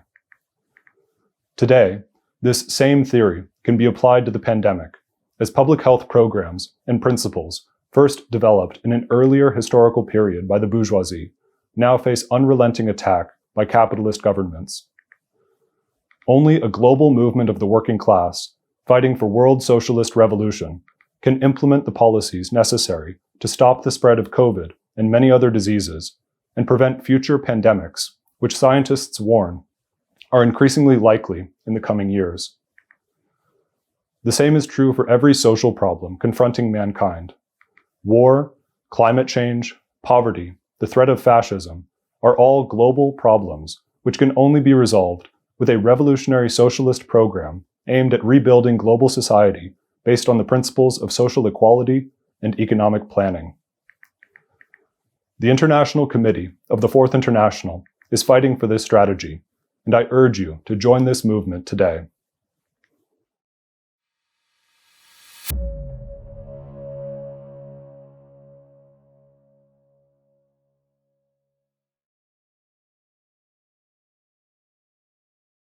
My name is Joseph Scalise. I'm a historian and writer for the World Socialist website. The struggle for socialism will only succeed on the basis of the careful assimilation of the lessons of history. Anyone serious about revolutionary politics has a great deal they must study and learn. Mehring Books at Mehring.com is the publishing arm of the International Committee of the Fourth International and the World Socialist website. It publishes and distributes the classics of Marxism, including the writings of Marx, Engels, Lenin, Trotsky, and Luxemburg, among others. It also publishes the works of the leading members of the International Committee of the Fourth International, including the writings of David North, chair of the International Editorial Board of the World Socialist website. These works include the newly published Leon Trotsky and the Struggle for Socialism in the 21st Century. This book demonstrates that Trotsky's theory of permanent revolution remains the essential historic strategic foundation of the struggle against capitalism by the international working class. This year marks the 100th anniversary of the founding of the left opposition against the Stalinist betrayal of the Russian Revolution and the international working class. The events of the past century have repeatedly confirmed Trotsky's perspective of world socialist revolution and have only sharpened the international character of the tasks confronting the working class. This book is essential reading. Leon Trotsky and the Struggle for Socialism in the 21st Century will be available in print and EPUB editions on June 30 and is currently available for pre-order. Among David North's other works available from Mehring are A Quarter Century of War. This book is a critical examination of the past 30 years of unrelenting militarism and expansion by Washington that created the global context of crisis and war that currently confronts us. It is impossible to address the war in Ukraine and the imminent danger of war with China without understanding how we got here. This book provides the necessary historical details and explains the logic of their underlying causes.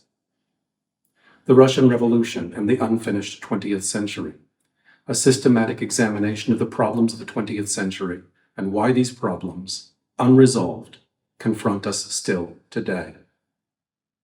The Heritage We Defend, the Essential History of the Fourth International and World Trotskyism.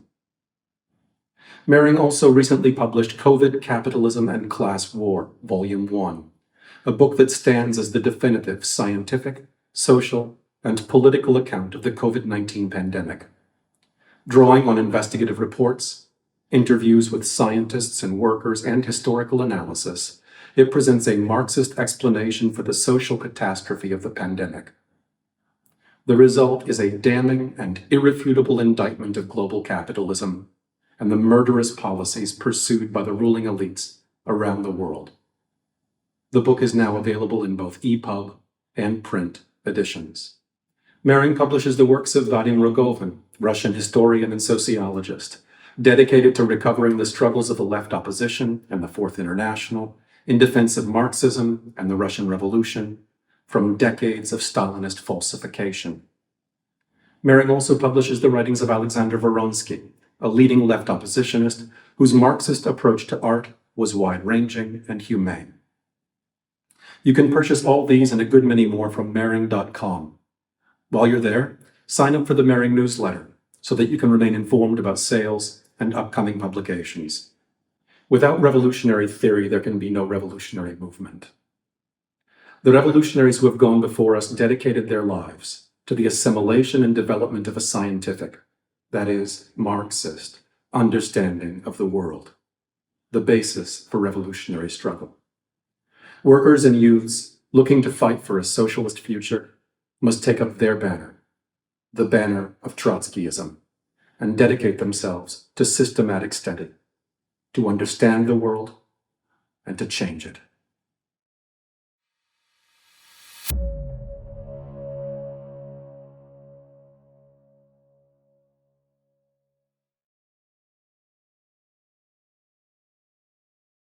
On behalf of the SEP in Australia, I send my revolutionary greetings to all those participating in this May Day rally. My comrades from all over the world have, in this meeting, warned of the escalating danger of world war, the result of the acceleration of the US-NATO proxy war against Russia in Ukraine, the reckless descent of the US and NATO allied countries into a direct war with Russia. A nuclear-armed country would undeniably result in the use of nuclear weapons, threatening the very existence of humanity. But the main target of American imperialism is in fact China. In Australia, the Albanese government, which is approaching 1 year in office, is acting as a spearhead for the provocative and accelerated US plans for war against China. The Labor government rules with its so-called left faction, holding almost half of Labor's parliamentary caucus and nearly all of the leading portfolios, such as Prime Minister, Foreign Affairs, Health, Finance, Housing, Infrastructure and Environment. That has not prevented it from being one of the most right-wing governments in decades. Its policies are based on the demands of the Australian ruling class, global financial interests, and imperialist war preparations. Prime Minister Albanese's first act within hours of last May's election, and before the result had even been decided, was to rush off to the Quad Summit in Japan to consolidate his government's place in the lineup against China. This trip was immediately followed by visits by Foreign Affairs Minister Wong to now all 30 Pacific Island nations to force them into line with Australia and the US against China. She boasts that by the government's first year in office, she will have visited all Asian countries except Myanmar. Last month, Albanese announced, along with the US President Biden and UK Prime Minister Sunak, that the Australian government would commit $368 billion to pay for nuclear-powered submarines. This is on top of the $537 billion in military spending already announced for the next decade.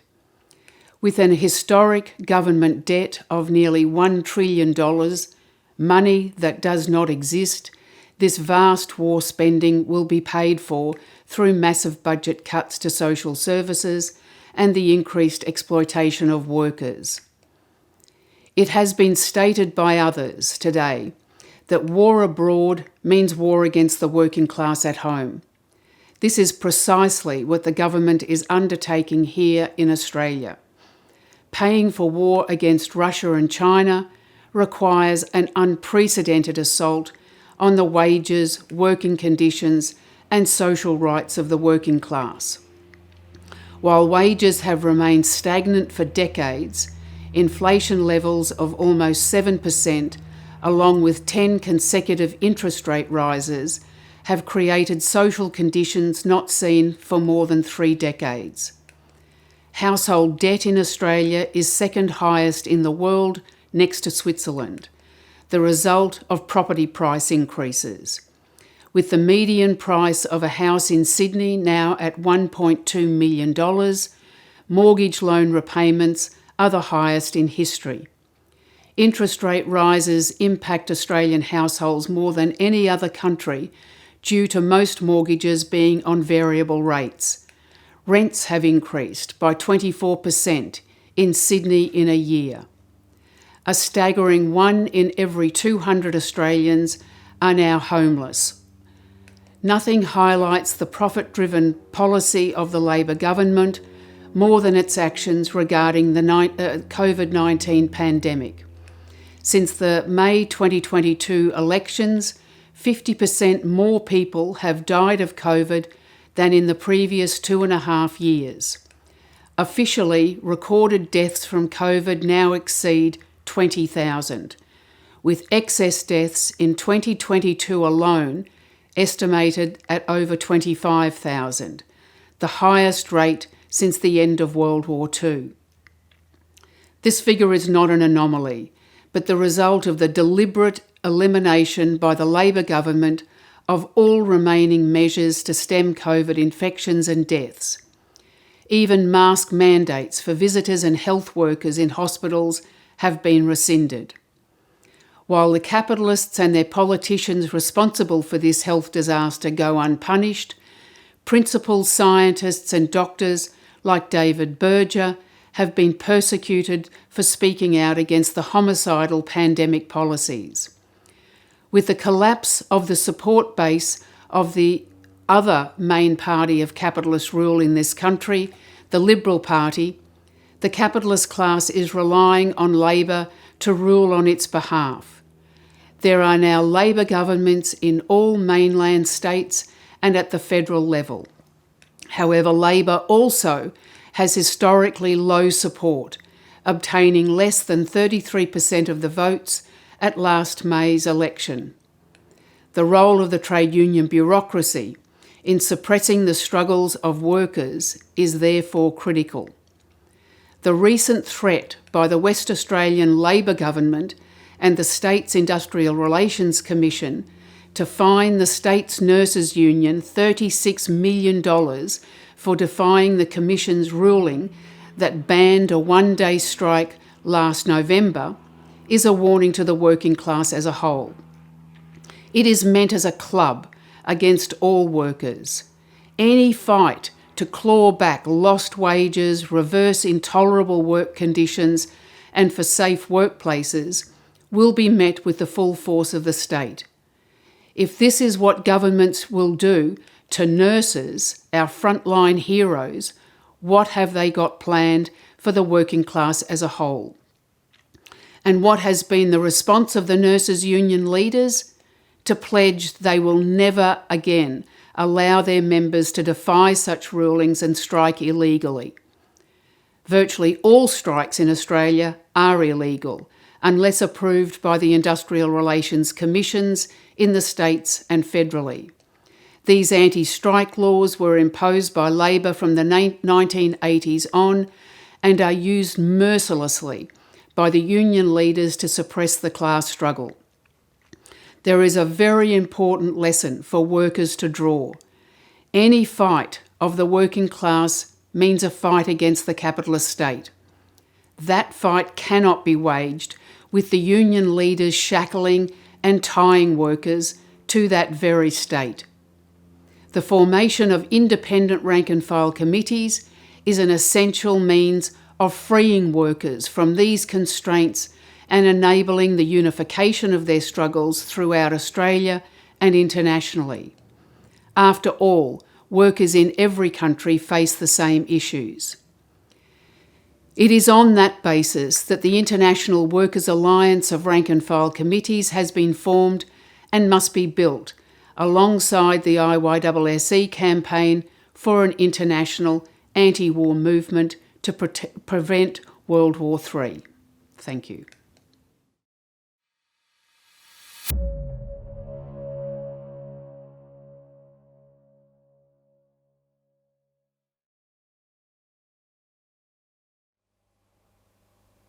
Ich freue mich sehr, auf dem heutigen May Day sprechen zu können und überbringe die revolutionären Grüße der Sozialistischen Gleichheitspartei in Deutschland. Dieser May Day ist von großer politischer Bedeutung. Während die NATO auf dem Rücken der ukrainischen Bevölkerung ihren Stellvertreterkrieg gegen Russland immer weiter eskaliert, die USA und ihre Verbündeten einen Krieg gegen China vorbereiten und die imperialistischen Mächte auch gegeneinander die Messer wetzen, verkörpern wir die Perspektive der Einheit der internationalen Arbeiterklasse gegen diesen Wahnsinn. Die Perspektive des internationalen Sozialismus. Und das ist gerade hier in Deutschland bedeutsam. In diesem Land, in dem die schlimmsten Verbrechen der Menschheitsgeschichte begangen wurden und von dem aus jetzt wieder Panzer gegen Russland rollen. Im März beschloss die Regierung hinter dem Rücken der Bevölkerung, die deutsche Militärhilfe für die Ukraine zu verfünffachen. Zuvor hatte sie bereits die Lieferung von über 100 Kampfpanzern zugesagt. Diese Waffen werden das Leid der Menschen in der Ukraine weiter vergrößern und das Land tiefer in ein Inferno stürzen. Das Gerede von Frieden und Freiheit, die in der Ukraine verteidigt würden, ist reine Heuchelei. Wie schon in den brutalen Kriegen gegen Irak, Syrien, Libyen und Afghanistan geht es um blanke Geopolitik und imperialistische Interessen. Einmal mehr will sich Deutschland die russischen und ukrainischen Bodenschätze einverleiben und diese Länder unterwerfen. Die herrschende Klasse ist bereit, dafür den Kontinent wieder in Schutt und Asche zu legen. Selbst vor der nuklearen Vernichtung schreckt sie nicht zurück. Mit der Verdreifachung des Wehretats und dem erklärten Ziel, die schlagkräftigste Armee des Kontinents aufzubauen, knüpft sie wieder an den Größenwahn Hitlers an. Die Kosten dafür soll die Arbeiterklasse tragen. Nachdem die Regierung bereits die Kürzung des Gesundheitsetats um 2/3 und weitere massive Einschnitte beschlossen hat, verlangt Finanzminister Christian Lindner nun weitere Kürzungen von 20 Milliarden Euro im Sozialhaushalt.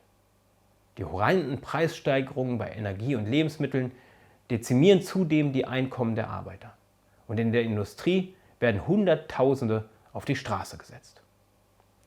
Diese Politik wird von sämtlichen Bundestagsparteien unterstützt. Die SPD ist zur führenden Partei des deutschen Militarismus geworden und treibt die Aufrüstung mit technokratischer Kaltblütigkeit voran. Die Grünen, die mal als Pazifisten begannen, haben sich in die schlimmsten Kriegshetzer verwandelt. Baerbock hat offen erklärt, dass Deutschland Krieg gegen Russland führt und wirbt jetzt für einen Krieg gegen China. Und auch die Linkspartei ist Teil der Kriegsverschwörung. Ihre Spitzenkandidat bei der Berlin-Wahl, Klaus Lederer, unterstützt ausdrücklich die Waffenlieferungen in die Ukraine. Deren Gegner beschuldigt er der offenen Komplizenschaft mit Putin. Das ist der alte Vorwurf der Militaristen gegen Kriegsgegner. Auch Karl Liebknecht wurde beschuldigt, er mache gemeinsame Sache mit dem russischen Zaren, den es doch im Namen des europäischen Fortschritts zu bekämpfen gelte. Wie Liebknecht damals entgegnen wir heute: Der Hauptfeind steht im eigenen Land. Der deutsche Imperialismus, die deutsche Kriegspartei, die deutsche Geheimdiplomatie. Der Krieg kann nur gestoppt werden, wenn Arbeiter auf der ganzen Welt gemeinsam gegen die Kriegstreiber in ihrem eigenen Land kämpfen. Eine solche internationale Bewegung entwickelt sich ganz objektiv. Ich glaube, das zeigt dieser Mayday sehr eindrücklich. Und auch in Deutschland wächst die Wut. Im öffentlichen Dienst, bei der Bahn und bei der Post wollen Millionen Arbeiter gegen Lohnkürzungen streiken. In der europäischen und internationalen Arbeiterklasse wächst eine Bewegung, die wie in Frankreich in Konflikt mit der Regierung, dem Staat und dem ganzen kapitalistischen System gerät. Der Kapitalismus hat den Arbeitern nichts mehr zu bieten als Krieg, Krankheit und Verarmung. Deshalb reagiert die herrschende Klasse überall äußerst aggressiv auf jedes Zeichen von Widerstand. Und niemand sollte unterschätzen, wozu sie fähig sind. Gerade hier in Deutschland. Vor 90 Jahren brachte die herrschende Klasse Hitler an die Macht, damit er die Arbeiterorganisation zerschlägt und so einen neuen Weltkrieg vorbereitet. Vernichtungskrieg und Holocaust waren nicht einfach das Ergebnis von Hitlers persönlichem Größenwahn, sondern Hitler verkörperte das Streben der deutschen Eliten nach Weltmacht. Die Nazis erhielten bei den letzten freien Wahlen nur 33% der Stimmen. Doch einflussreiche Kreise der Armee, des Kapitals und der Medien machten Hitler zum Reichskanzler. 8 Wochen später stimmten sämtliche bürgerliche Parteien dem Ermächtigungsgesetz zu und versahen Hitler somit mit diktatorischen Vollmachten. Die Arbeiterklasse lehnte die Nazis hingegen nahezu geschlossen ab. selbst als sich die Terrorherrschaft schon voll entfaltet hatte und die ersten Konzentrationslager errichtet wurden, erhielten die Nazis bei den Betriebsratswahlen im April 1933 nur 12% der Mandate und sie mussten die Wahlen abbrechen. Doch die Arbeiter wurden von ihren eigenen Führern daran gehindert, den Kampf gegen Hitler aufzunehmen. Die stalinisierte KPD verweigerte die Einheitsfront gegen die Faschisten und betäubte die Arbeiter mit der dummen Parole „Nach Hitler kommen wir". Die SPD forderte ihre Mitglieder selbst nach der Machtübernahme Hitlers auf dem Boden der Legalität zu bleiben, was immer das unter diesen Bedingungen zu heißen hat. Der Sozialdemokratische Gewerkschaftsbund versicherte Hitler, dass er sich in den NS-Staat einfügen werde. Die Gewerkschaften seien im Verlauf ihrer Geschichte aus natürlichen Gründen mehr und mehr mit dem Staat selbst verwachsen, hieß es in einer Erklärung des ADGB vom März 1933. Am 1. Mai 1933, vor genau 90 Jahren, riefen die Gewerkschaftsführer die Arbeiter dann auf, zusammen mit den Nazis unter der Hakenkreuzfahne zu marschieren. Am Tag darauf wurden die Gewerkschaftshäuser besetzt und ihre Führer in Konzentrationslager gesperrt. Sozialdemokratie und Gewerkschaften suchten den Schulterschluss mit dem bürgerlichen Staat bis zur völligen Selbstaufgabe. Nur die trotzkistische Bewegung kämpfte für die Perspektive der Einheitsfront der Arbeiterklasse, die einzig in der Lage gewesen wäre, die Nazis zu stoppen und die Katastrophe zu verhindern. Jetzt spitzen sich die Fragen unter veränderten Bedingungen erneut zu. Die SPD ist heute eine rein bürgerliche Partei, die an der Spitze der Kriegs- und Kürzungspolitik steht. Auch die Gewerkschaften sind keine Arbeiterorganisationen mehr, sondern Polizeikräfte zur Verhinderung von Streiks, die eher mit der Deutschen Arbeitsfront vergleichbar sind. Die Bourgeoisie verfügt heute über keine faschistische Massenbewegung. Aber sie legt dieselbe Rücksichtslosigkeit an den Tag wie in den 1930er Jahren. Deshalb bleibt die zentrale Aufgabe die unabhängige Mobilisierung der Arbeiterklasse auf der Grundlage eines sozialistischen Programms. Diese Perspektive verkörpert das Internationale Komitee der 4. Internationale. Arbeiter müssen aus der Zwangsjacke der Gewerkschaften ausbrechen und sich international in der Internationalen Arbeiterallianz der Aktionskomitees zusammenschließen. Sie müssen dem Kriegswahnsinn und dem Kapitalismus die Einheit der internationalen Arbeiterklasse entgegenstellen und das IKVI als Weltpartei der sozialistischen Revolution aufbauen.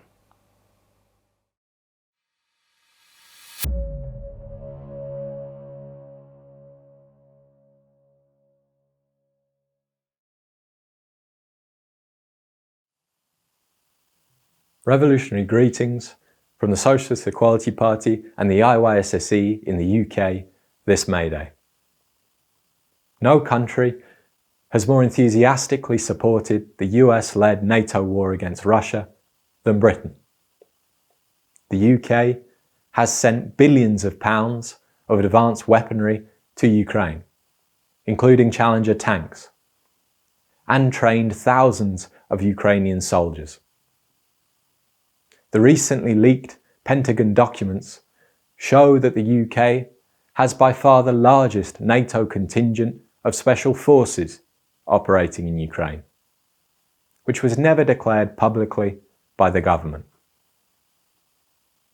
Britain's frenzied involvement in the war, its bloodlust, is driven by the deep political crisis confronting the world's oldest capitalist ruling class. British imperialism, closely tied to American imperialism for decades, is trying to offset the decline in its global economic and political standing. This decline has been drastically accelerated since the 2016 Brexit vote to leave the European Union, and even further by the inflationary spiral stemming from the pandemic and the war. The increasingly desperate economic situation in Britain is pushing the ruling class to ramp up its brutal exploitation of the working class through savage wage cuts and speed-ups, and to slash spending on all social services. Wealth taken from workers is being funneled into corporate profits, dividends, and executive salaries, as well as to fund increased military spending. Politicians and the press have called for the end of the post-World War II peace dividend, insisting that public services, already devastated by austerity, must be sacrificed on the altar of war. Cuts and wage suppression are inevitably coupled with repressive legislation, restricting the right to strike, protest, and speak freely. The UK continues to play the role of world imperialism's jailer, imprisoning the anti-war journalist and WikiLeaks founder Julian Assange in its maximum security Belmarsh prison, pending extradition to the United States. The British ruling class is deepening its offensive against the working class because they are highly conscious that this social force can, and increasingly must, oppose their wars abroad. The ruling class hoped that it could use the war against Russia as a means of suppressing class conflict, insisting on national unity against a common enemy. But despite an unending barrage of propaganda faithfully conveyed by the media, this has failed. The NATO-Russia war has coincided with an upsurge of the class struggle unprecedented for decades in the UK. Over 1 million workers have taken strike action since last summer, in a wave of industrial disputes affecting the rail, delivery, telecommunications, local government, education and healthcare sectors. Wildcat actions have been taken against corporate giant Amazon and at offshore oil rigs and refineries across the country. The movement would be bigger still without the trade union leaders' active efforts to isolate and suppress every outbreak of the class struggle. The Socialist Equality Party has intervened in the wave of workers' struggles across the UK to argue that opposition to the war on living standards is inextricably connected to the fight against imperialist war on Russia. Both require an international socialist perspective for a joint offensive of workers all over the world against the major corporations and governments. We advance this perspective against those who claim that opposition to war can be based on the labour and trade union bureaucracies and support for any capitalist government. In the UK 20 years ago, the Stop the War coalition led a million-strong mass movement against the invasion of Iraq into the dead end of supporting the labour and trade union lefts. At the same time, they advocated support for French and German imperialism as a supposedly more peaceful counterweight to Washington. Today, France, Germany, and all the European powers, despite their deep-running tensions with US imperialism, are all fully involved in the war with Russia. The Labour Party left rump has universally abandoned anti-war posturing, abiding by Sir Keir Starmer's insistence that Labour is now the party of NATO. Former Shadow Chancellor under Jeremy Corbyn, John McDonnell, even leads a faction openly in support of war. Corbyn, the former chair of the Stop the War coalition, now barely speaks on war, even after his expulsion from the Parliamentary Labour Party. Barred from standing again as a Labour MP, his craven loyalty to the right-wing Labour Party is as strong as it was during his time as leader.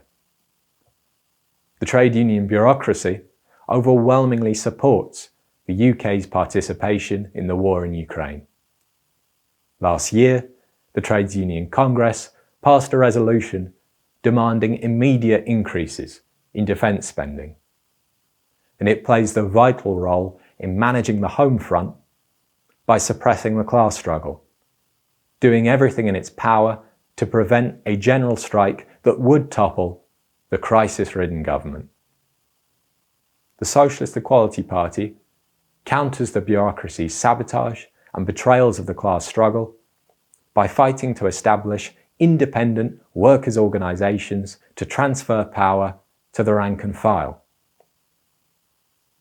Our party has also challenged the opposition to NATO put forward by George Galloway and the No to NATO campaign, which calls for an alliance with right-wing and far-right forces on the grounds of a supposedly common anti-war position, and orients to the rising capitalist powers, above all China, which it claims will clip US imperialism's wings and inaugurate a peaceful, multipolar world. Such a program would mean disaster for the working class. US plans for a war with China are already well advanced, even as it fights Russia. The only answer the Russian and Chinese regimes have is a combination of nationalist militarism and political maneuvering in a doomed attempt to reach an accommodation with the imperialist aggressors. With our sister parties in the Fourth International, the SEP and the International Youth and Students for Social Equality are holding public meetings on the war in Ukraine to establish the necessary socialist principles and historical understanding which must animate a genuine anti-war movement based on the international working class. We are educating a new revolutionary cadre in the traditions of Trotskyism as the only foundation on which the international socialist movement can be rebuilt.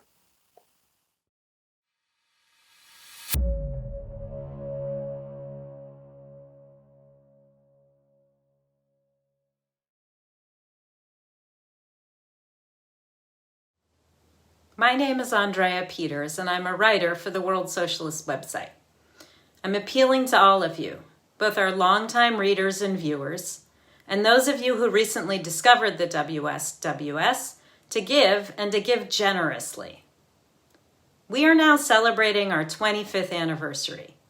For 6 days a week, for 2.5 decades, we have exposed the crimes of the capitalist class, the political machinations of ruling elites, and the efforts of all those who claim to be left, but in reality tried to steer working class anger into a dead end. And our coverage is not just restricted to political questions. The arts, culture, history, and science are as important to the WSWS. We understand that the fight for socialism is not just a political fight, but a fight against historical falsification and the degradation of human culture. As the remarks of today's speakers make clear, the ruling classes of the world offer masses of people nothing but imperialist war and violence. They promise us a future of destruction and poverty, coupled with political repression. But on May Day, we celebrate decades and decades of working class struggle against all of this. The World Socialist website is the only political movement on the planet that insists that masses of people must fight for their independent interests, for socialism. We make no compromises with anyone, from Paris, France, to Colombo, Sri Lanka, to the auto plants across the United States. We give voice to the struggles of the working class, and we fight to provide a way forward. Support our work. Support the website of the world's working class.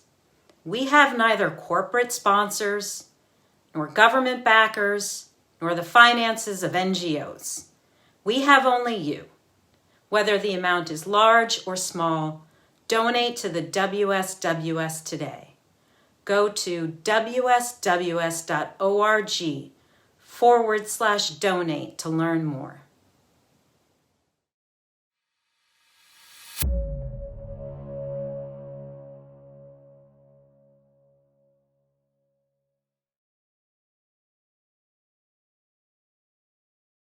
Türkiye'deki Sosyalistleştik grubundan devrim selamlar. Bu 1 Mayıs'ı Ukrayna'daki savaşın ABD, NATO ile Rusya arasında doğrudan bir çatışmaya doğru ilerlediği koşullarda karşılıyoruz. Toplumsal eşitlik için uluslararası gençlik ve öğrencilerin tüm insanlığı nükleer bir felaketle tehdit eden bu savaşa karşı küresel bir hareket inşa etme kampanyası, bu tehlikeye karşı dünya çapındaki tek devrimci sosyalist muhalefeti temsil etmektedir. Egemen seçkinler arasında savaş karşıtı bir hizip söz konusu değildir. NATO'nun Rusya'ya karşı savaşında yeni bir tırmanışın parçası olan Finlandiya'nın NATO üyeliği üzerine Türkiye Büyük Millet Meclisi'nde yapılan oylama bunu bir kez daha kanıtlamıştır. Hem Cumhurbaşkanı Recep Tayyip Erdoğan'ın önderlik ettiği kapitalist iktidar bloğu hem de Kemalist Cumhuriyet Halk Partisi'nin önderliğindeki Burjuva Muhalefet İttifakı Finlandiya'nın NATO üyeliğini oy birliğiyle kabul etti. Halkların Demokratik Partisi ise NATO güçlerinin argümanını tekrarlayarak Finlandiya'nın güvenlik kaygılarını meşru gördüğünü ilan edip oylamaya katılmadı.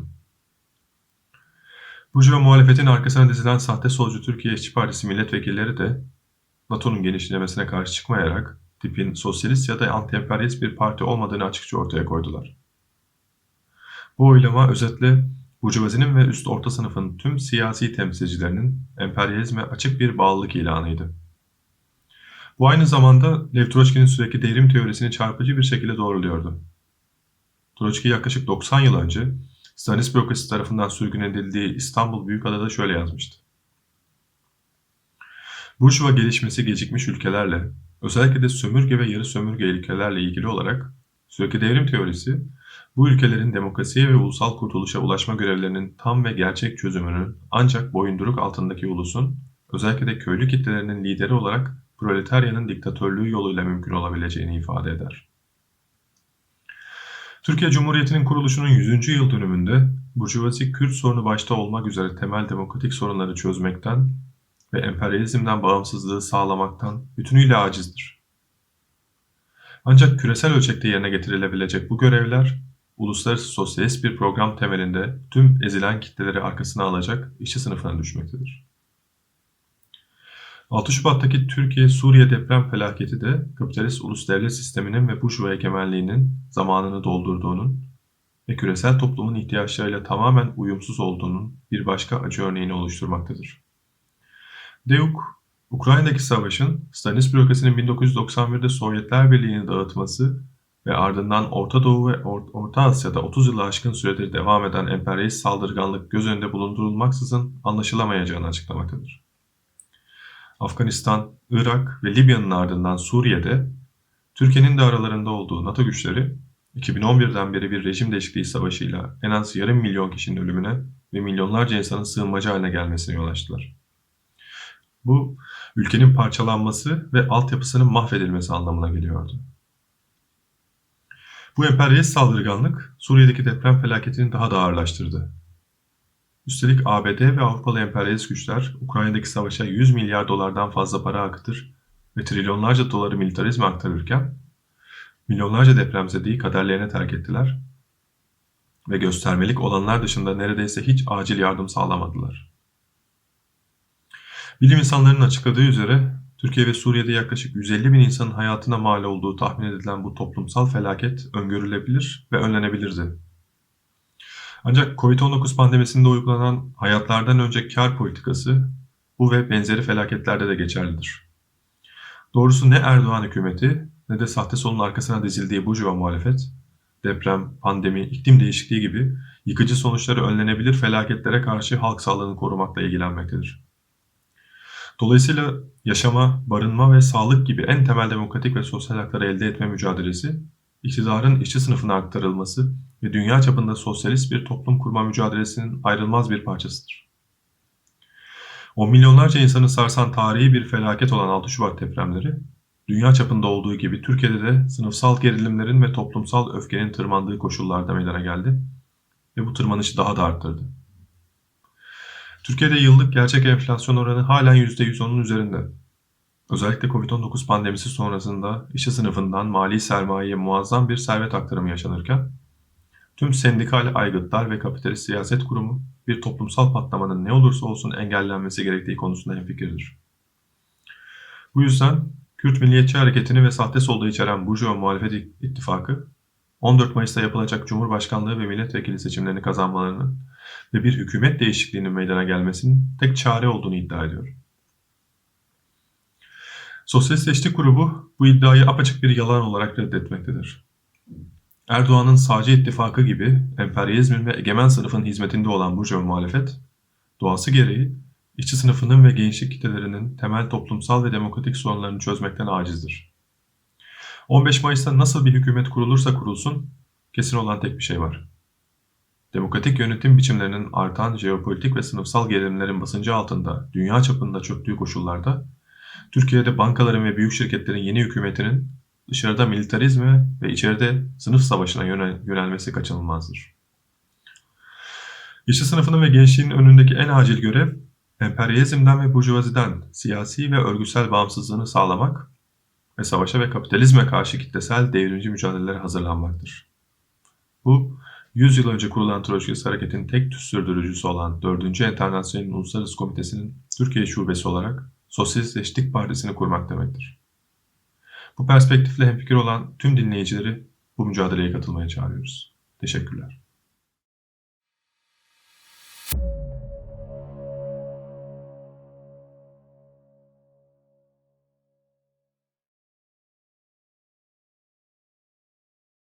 Neste 1º de maio, os trabalhadores e a juventude da América Latina, como em todo o planeta, confrontam dois processos contrários, mas interligados: o desenvolvimento da crise capitalista e o da revolução social. As duas expressões mais agudas desse período são o surgimento da guerra global e a intensificação da luta de classes internacional. Nos últimos anos, os trabalhadores de todo o mundo vivenciaram, de inúmeras formas, as consequências catastróficas da dominação capitalista sobre a sociedade.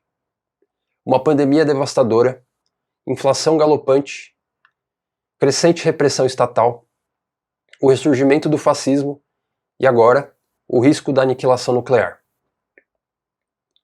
A guerra na Ucrânia tem implicações diretas para a América Latina.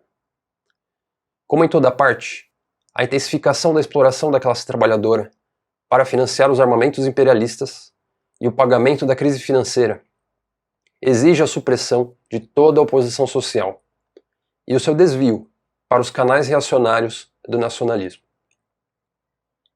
Na América Latina, esse programa é implementado por todos os governos supostamente de esquerda da Maré Rosa, incluindo o do presidente Lula, do Partido dos Trabalhadores, o PT, no Brasil. O fato de que a América Latina está se tornando palco de disputas diplomáticas, econômicas e militares cada vez mais intensas fica claramente expresso no esforço de Lula para se equilibrar entre as potências imperialistas dos Estados Unidos e da OTAN e a crescente influência econômica e política da China e, em menor escala, da Rússia sobre o hemisfério. Em sua recente viagem à China, Lula irritou seus amigos imperialistas, bem como parte da burguesia brasileira, ao contestar verbalmente a hegemonia do dólar americano, questionando, abre aspas, por que todos os países estão obrigados a fazer seu comércio lastreado no dólar? Fecha aspas. Mas mesmo Lula, o mesmo Lula, ao visitar os Estados Unidos, apenas 2 meses atrás, declarou que estava lá buscando, abre aspas, reposicionar o Brasil na nova geopolítica mundial, fecha aspas, e lançou uma nota conjunta com Biden, condenando a Rússia pela, abre aspas, violação da integridade territorial, fecha aspas, da Ucrânia. Longe de uma perspectiva de neutralidade diplomática ou de um caminho para a paz mundial, as manobras sem princípios de Lula na arena mundial apontam para o fato de que a débil burguesia latino-americana é incapaz de oferecer qualquer independência genuína em relação aos esforços imperialistas para redividir o mundo. O mesmo tipo de cálculo foi manifestado pelo presidente chileno ligado à Maré Rosa, Gabriel Boric, que publicamente reconheceu a guerra imperialista contra a Rússia como uma oportunidade para a burguesia chilena colher maiores lucros. Boric anunciou na TV estatal que o corte das exportações russas de energia e minérios decorrente da guerra e das sanções, abre aspas, nos deixa numa posição muito promissora diante do que está vindo do mundo. La misma guerra en Ucrania ha llevado a la necesidad de muchos países desarrollados de soltarse de la dependencia que tenían de las fuentes energéticas rusas y por lo tanto ahí, por ejemplo, el hidrógeno verde asoma como una energía tremendamente importante para el futuro del mundo y en donde Chile tiene condiciones inigualables para poder desarrollarla y así una serie de otras oportunidades, bueno, por cierto, el cobre y el litio y las energías renovables no convencionales que nos dan. Fecha aspas. As oscilações do presidente venezuelano Nicolás Maduro entre denunciar o regime de sanções imposto pelos Estados Unidos a seu país e buscar se aproximar do governo americano, que continua a tentar derrubando ele, expressam da forma mais direta a crise enfrentada pelos governos burgueses em todos os países latino-americanos. Ao contrário das ilusões sobre uma nova ordem mundial multipolar, promovidas por elementos da pseudo-esquerda pequeno-burguesa e nacionalista da América Latina, os Estados Unidos não cederão passivamente sua hegemonia sobre uma região que historicamente consideram como seu quintal. A general Laura Richardson, chefe do Comando Sul dos Estados Unidos, em seu depoimento sobre a América Latina perante o Comitê de Serviços Armados do Senado americano, declarou o seguinte: o mundo está em um ponto de inflexão.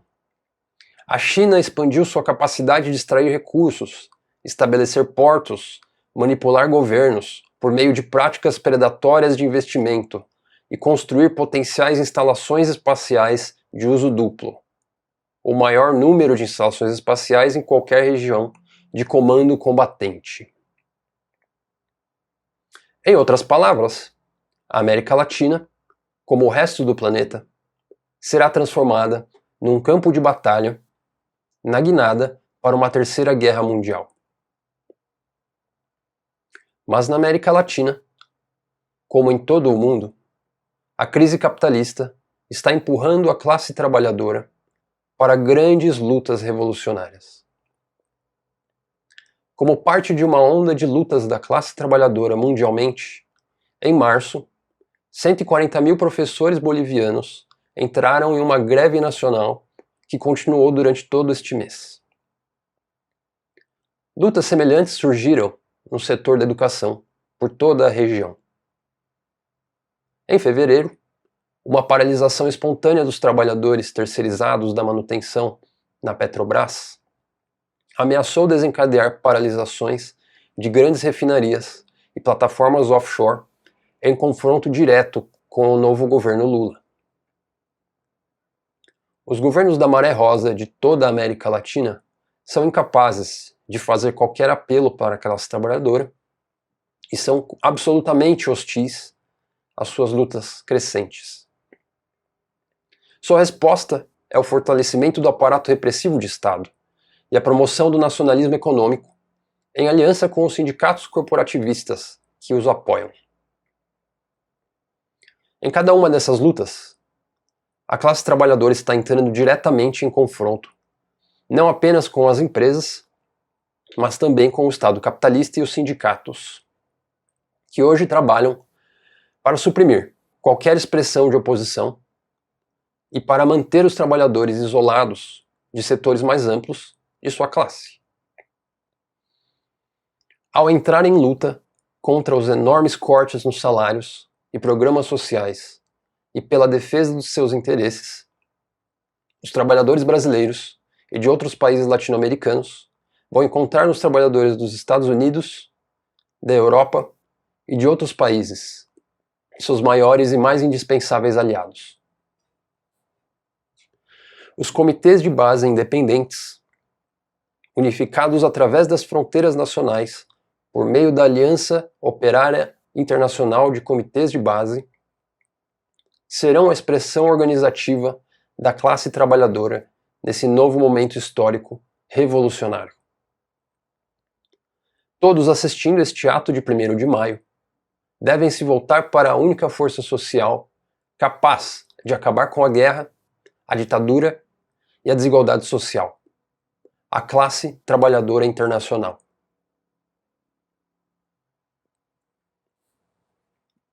Os trabalhadores da América Latina, em inúmeras batalhas históricas, demonstraram imensa determinação e senso de abnegação. Eles precisam se armar politicamente através da assimilação das lições da longa luta travada pelo movimento trotskista contra todas as tendências oportunistas e revisionistas que buscaram subordinar a classe trabalhadora ao nacionalismo burguês, com consequências catastróficas. É sobre essa base principista que uma nova direção revolucionária será erguida, com a construção de seções do Comitê Internacional da Quarta Internacional em todos os países.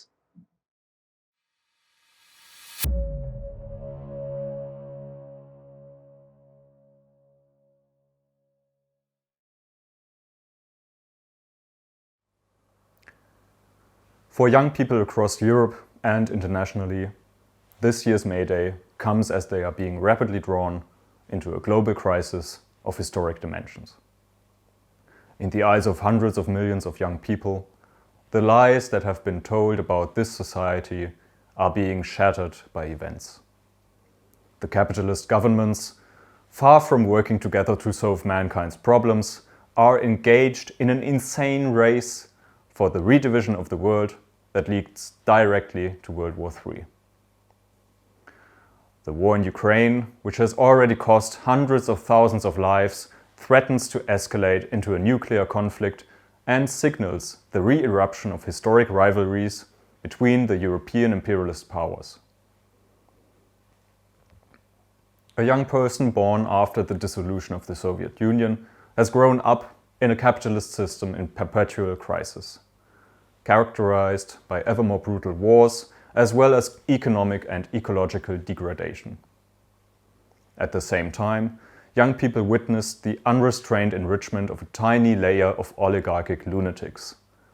In the warehouses of Jeff Bezos and factories of Elon Musk, as well as in service and online industries, they are supposed to work until the end of their lives for a pittance. The majority of jobs today are low-paid and insecure and make it all but impossible to raise a family. According to the EU's own statistical office, more than 20% of young people were at risk of poverty in 2021, including more than 25% in Greece and Denmark. Currently, the economic situation of youth is deteriorating most rapidly in countries such as Denmark and Sweden, which were long associated with social stability. Independent surveys have found that among underage children across the EU, almost 1 in 4 are at risk of poverty. In Romania, Bulgaria, and Italy, the share of young people unemployed, not in training, or not in school has again risen to 20% or higher. In Britain, France, and Germany, supposedly the richest countries of Europe, the situation is no different. Amid levels of social inequality that would have been unimaginable even for Charles Dickens, Victor Hugo, and Karl Marx, young people are struggling to make ends meet and wonder if they will have a future at all. After decades of unending social attacks, carried out above all by Labour and Green governments with the support of the union bureaucracies, hardly anything remains of the social gains that had been won by the working class in Europe and around the world. In the last 3 years alone, the capitalist agenda of militarism, social devastation, and mass infection with COVID-19 has had devastating effects on youth across Europe. Youth have been confronted with the fact that their lives and those of their relatives are to be sacrificed on the altar of profit. Just in the past year, the Turkish-Syrian earthquake and floods in Pakistan both displaced millions and killed tens of thousands, the results of a conscious policy of social murder. Since the outbreak of the ongoing COVID-19 pandemic, more than 10.5 million children worldwide have been orphaned or lost a primary caregiver. Millions more have lost teachers, grandparents, or friends, while countless others suffer from long-term debilitation due to long COVID. The combined burden of illness and death and the effects of half-hearted pseudo-lockdowns have profoundly impacted the lives and consciousness of an entire generation. Climate change, which threatens hundreds of millions more people with the destruction of their livelihoods and has already led to the extinction of countless animal species, is regarded by the capitalist elites as just another factor in their reckless gamble for world domination. Behind closed doors, discussions do not revolve around international planning and collective action, but around who will come out on top on the world's grand chessboard. As in World Wars I and II, young people in Europe and all over the world again faced the prospect of being sent off to die on the battlefield. Be it war, inflation, or the danger of fascism, our generation is brought face to face with the life and death questions that our grandparents and great-grandparents confronted as well. But the destruction caused by a Third World War, which would inevitably involve the use of nuclear weapons, would be much more devastating. To be blunt, if the war continues to escalate into all-out nuclear conflict, nothing will be left of human civilization. Yet this is what the ruling elites are actively preparing.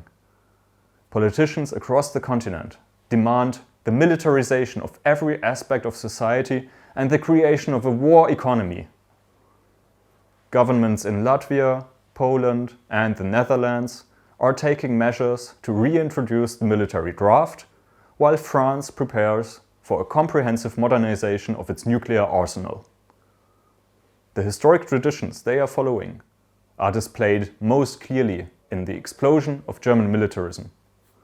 The country that committed the worst crimes in human history is now engaged in its largest military rearmament campaign since the defeat of the Nazis in 1945. The German government is pursuing its stated goal of becoming Europe's leading military power, bringing Ukraine under its economic control, and inflicting a strategic defeat on Russia.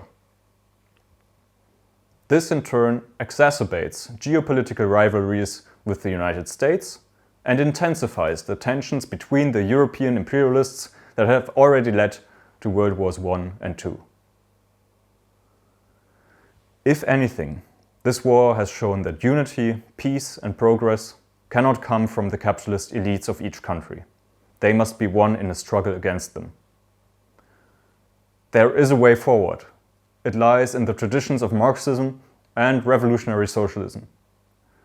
The conditions for the development of a powerful socialist movement of the international working class and youth are emerging rapidly.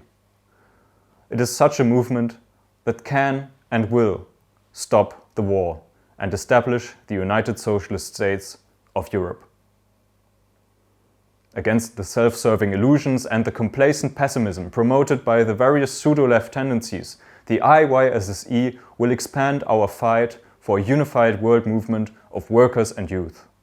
Against the anti-Marxist and anti-working class theories of the Frankfurt School and postmodernism, we will educate young people as Trotskyists and arm them politically against all forms of nationalism and opportunism to build the International Committee of the Fourth International as the World Party of Socialist Revolution.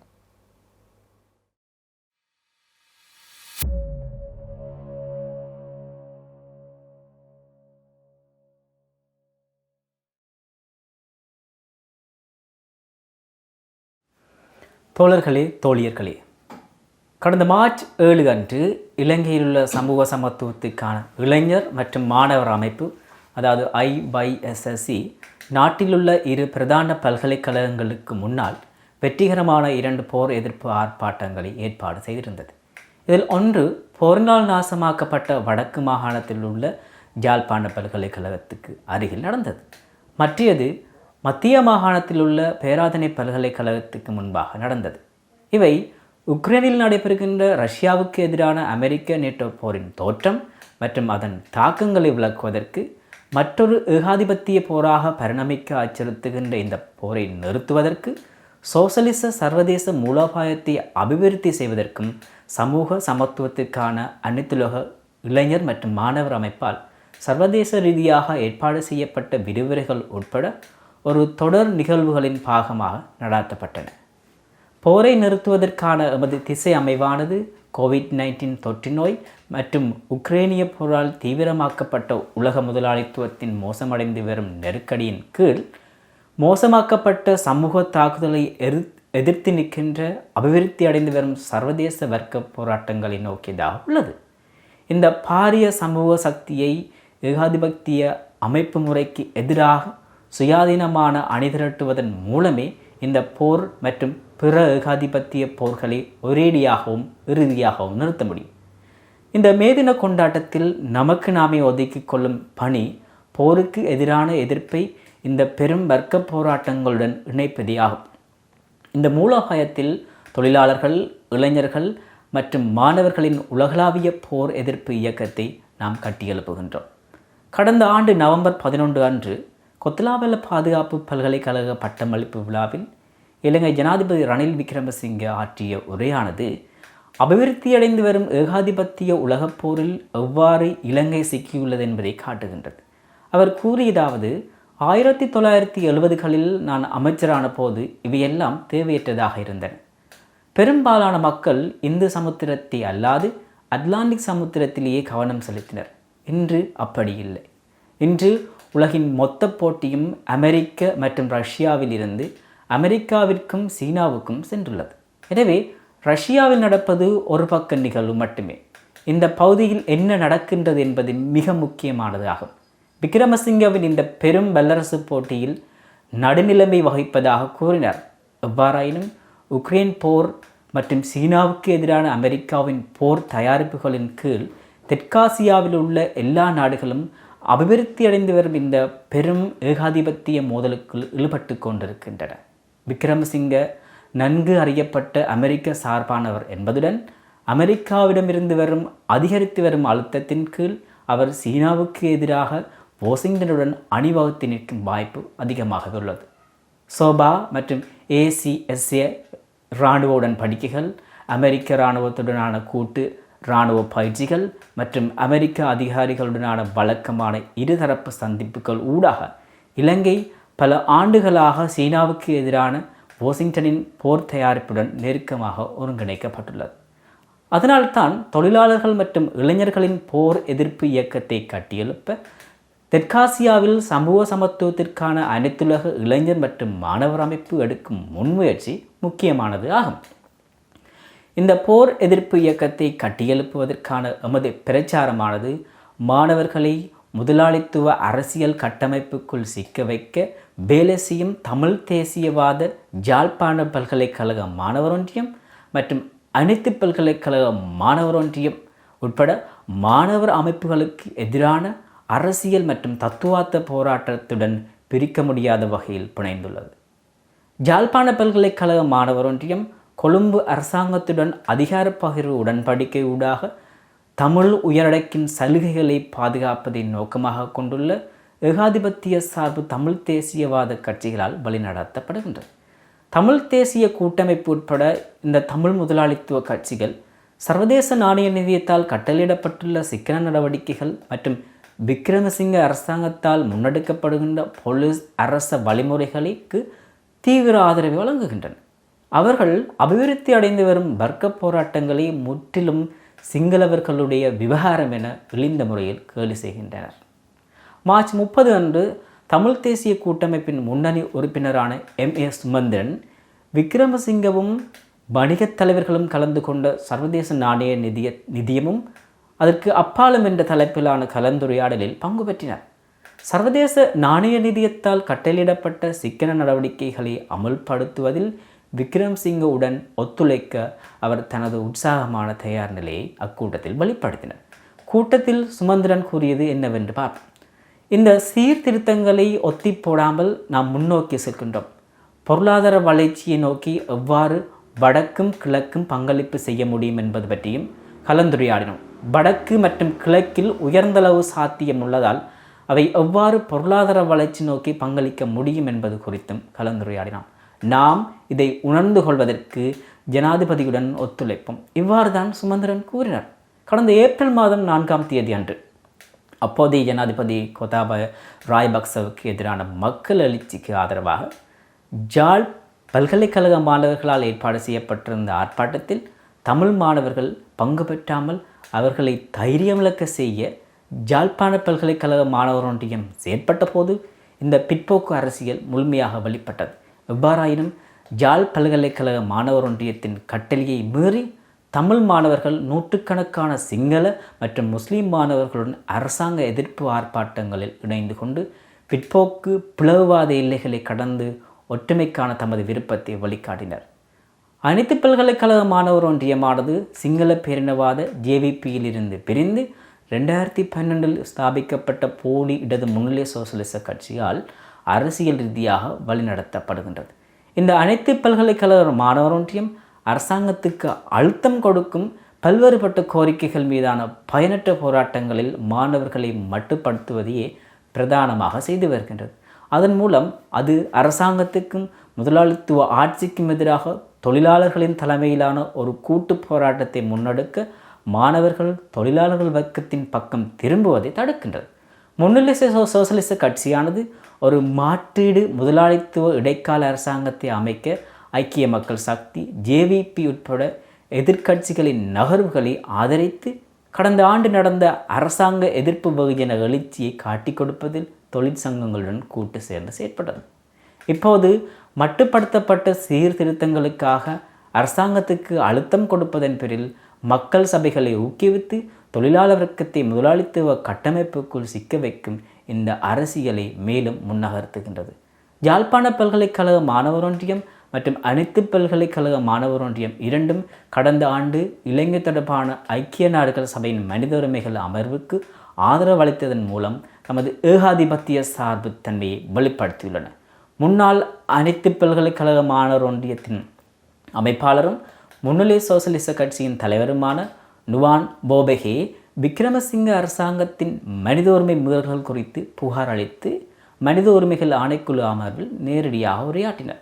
தமிழீழ விடுதலை புலிகளுக்கு எதிரான உள்நாட்டு யுத்தத்தின் போது இழைக்கப்பட்ட யுத்த குற்றங்கள் தொடர்பாக இலங்கை அரசாங்கத்தை சர்வதேச குற்றவியல் நீதிமன்றத்துக்கு கொண்டு வர வேண்டும் என கோரி UNHCRக்கு அனுப்பிய கடிதத்தில் முதலாளித்துவ கட்சிகளுடன் இணைந்து யாழ்ப்பாண பல்கலைக்கழக மாணவர் ஒன்றியமும் கையெழுத்திட்டது. UNHCR அமர்வும் இலங்கை தொடர்பாக அங்கு நிறைவேற்றப்பட்ட தீர்மானமும் தீவில் உள்ள தமிழ் மக்களின் ஜனநாயக உரிமைகளை பாதுகாப்பதில் எந்த அக்கறையும் கொண்டிருக்கவில்லை. மாறாக அது சீனாவுடனான அமெரிக்க மற்றும் ஏனைய மேற்கத்திய சக்திகளின் மூலோபாய மோதலுடன் அணி சேர்ந்து கொள்ள இலங்கை அரசாங்கத்துக்கு அழுத்தம் கொடுப்பதற்கான ஒரு வழிமுறை மட்டுமே. இந்த இரண்டு அமைப்புகளும் அணுவாயுத பேரழிவை திட்டமிட்டு கொண்டிருக்கும் அமெரிக்க மற்றும் அதன் கூட்டாளிகளான போர் வெறியர்களை ஜனநாயக உரிமைகளின் பாதுகாவலர்களாக சித்தரிக்கும் மாயை இளைஞர்கள், மாணவர்கள் மற்றும் தொழிலாளர்கள் மத்தியில் ஏற்படுத்துகின்றன. இதே அரசாங்கங்கள் தமது நாடுகளில் அபிவிருத்தி அடைந்து வரும் வர்க்க போராட்டங்களை நசுக்கும் போதும் வலதுசாரி பாசிச அரசியல் சூழல்களை வளர்க்க முயலும் போதும் ஜனநாயக உரிமைகள் பற்றி எந்த அக்கறையும் கொண்டிருக்கவில்லை. இந்த அனைத்து பல்கலைக்கழக மாணவர் ஒன்றியமும் முன்னிலை சோசலிச கட்சியும் தமது பிற்போக்கு அரசியல் அம்பலப்பட்டு வரும் சூழ்நிலையில் மாணவர்கள் மத்தியில் ஆதரவு தளத்தை இழக்கும் போது IYSSCயில் ஒரு மாற்றீட்டை தேடும் மாணவர்களுக்கு எதிராக குண்டர் அடக்குமுறையை பயன்படுத்துகின்றன. அனைத்து பல்கலைக்கழக மாணவர் ஒன்றியத்தின் பாகமான ஸ்ரீ ஜெயவர்த்தன பல்கலைக்கழகம் மாணவர் ஒன்றியம் கடந்த ஆண்டு இடம்பெற்ற வெகுஜன இயக்கத்தில் இருந்து படிப்பினைகளை வெளிக்கொணர பல்கலைக்கழகத்தில் நடைபெற்ற IYSC விரிவுரையில் பங்கேற்ற மாணவர்களை உடல் ரீதியாக அச்சுறுத்தியது. IYSCயை ஆதரிக்கும் மாணவர்களுக்கு எதிரான அந்த அச்சுறுத்தல்கள் அனைத்து பல்கலைக்கழக மாணவர் ஒன்றியத்தின் முதலாளித்துவ சார்பு அரசியலை வெளிப்படுத்துகின்றது. IYSC முன்வைக்கும் விமர்சனத்துக்கு அவர்களிடம் பதில் இல்லை. யாழ்ப்பாண பல்கலைக்கழக மாணவர் ஒன்றியம் மற்றும் அனைத்து பல்கலைக்கழக மாணவர் ஒன்றியத்தின் இந்த பிற்போக்கு அரசியலை நிராகரித்து முதலாளித்துவ சுரண்டலும் மற்றும் ஏகாதிபத்திய வன்முறையும் இல்லாத ஒரு எதிர்காலத்துக்காக போராட IYSCயில் இணைந்து கொள்ளுமாறு நாம் உங்களை கேட்டுக்கொள்கின்றோம். நன்றி.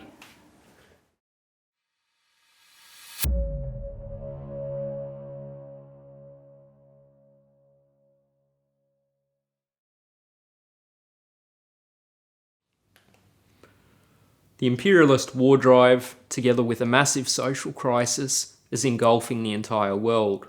There are no exceptions. Past depictions of countries like Australia and New Zealand as placid and even idyllic alternatives to the stormy events abroad are being refuted. Everywhere, the issues of war and the class struggle are coming to the fore. Australia is on the very front lines of the US preparations for war against China. That was confirmed last month with the Labor government's announcement that the country will acquire a fleet of nuclear-powered submarines. The submarine deal has nothing to do with defence against Chinese aggression.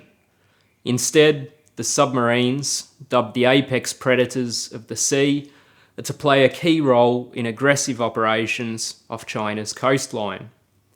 They're being purchased to prepare for an all-out shooting war with China, which would be aimed at ensuring US imperialist hegemony in the Indo-Pacific region. AUKUS, the military pact between Britain, Australia and the United States, is central to these war plans. It's a cockpit of warmongering and military preparations. Not only is Australia acquiring the nuclear-powered submarines, it's also slated to receive hypersonic missiles, sea mines, drones and advanced missile systems. US aircraft and attack submarines, together with warships, are to be stationed in Australia on a semi-permanent basis, completing the country's transformation into a massive virtual US aircraft carrier. The implications of this program were spelt out in a series of articles published by the Sydney Morning Herald and The Age in March. The Red Alert series was based on the statements of 5 so-called experts, all of whom are connected to the Australian government or US-funded think tanks. This warmongering propaganda proclaimed that Australia must prepare to fight a war with China within the next 3 years. This, it said, meant that taboos needed to be confronted. The psychology of the population needed to be changed. Ordinary people would have to accept the stationing of US nuclear weapons in Northern Australia and the introduction of mass conscription. The series, in other words, was nothing less than a call for nuclear war with China. But workers and young people don't want war. There's a long history of opposition to war and conscription in the Australian working class, of which the government is well aware. For more than a decade, these preparations for war with China have largely occurred behind the backs of the population. The warnings of our party that Australia was centrally involved in plans for a catastrophic conflict with China were derided by the upper middle class pseudo-left organisations and others. Now, however, with AUKUS and the submarine deal, the war plans are increasingly out in the open, and they've certainly provoked mass shock and opposition. Polls have indicated that up to 75% of the Australian population is opposed to AUKUS. The turn to war, which is being spearheaded in this country by the Labor government, goes hand in hand with a war against the working class. Labor has already made it clear that the submarines must be paid for through cuts to health, aged care and other vital social services. The scale of the cuts to come is indicated by the price tag for the submarines, $368 billion. That amounts to almost $15,000 for every single person in the country. Already, workers are confronting the worst cost of living crisis in decades. Last year, workers received an average real wage cut of 4.5%, the biggest on record after decades of stagnating or declining pay. For young people, the situation is dire. A Youth Barometer survey conducted earlier this year found that in 2022, 90% of young people in Australia experienced financial difficulties, and 45% had experienced unemployment at some point last year.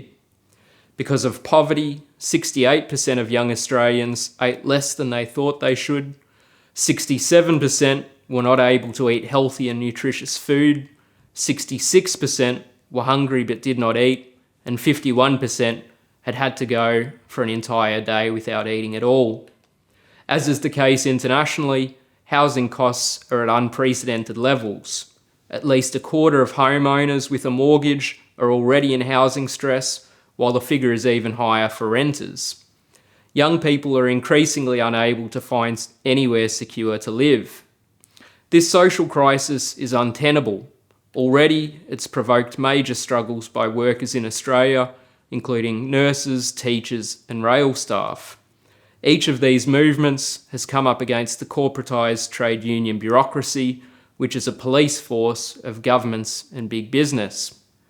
There's widespread hostility to Labor, the Liberal National Coalition, and all the official parties, and there's a growing anti-capitalist sentiment. It's this emerging movement of the working class that provides the basis for a fight, not just against government austerity, but also against war and its source, the capitalist system. The only way to fight AUKUS and the accompanying onslaught on social conditions is by building an international anti-war movement that unites workers around the world. That's the perspective being fought for by the IYSSE, the SEP, and the World Trotskyist Movement in Australia and internationally.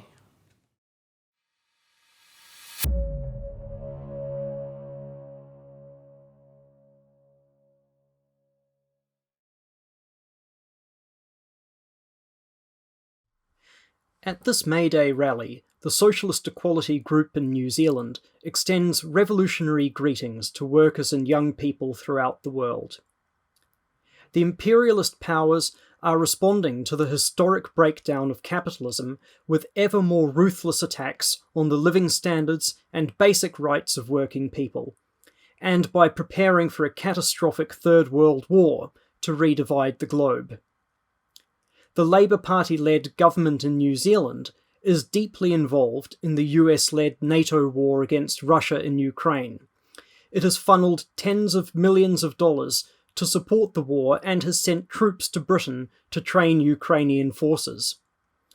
As a minor imperialist power in the Pacific, and as a member of the Five Eyes surveillance network led by the United States, New Zealand is also integrated into the far-advanced plans for war against China.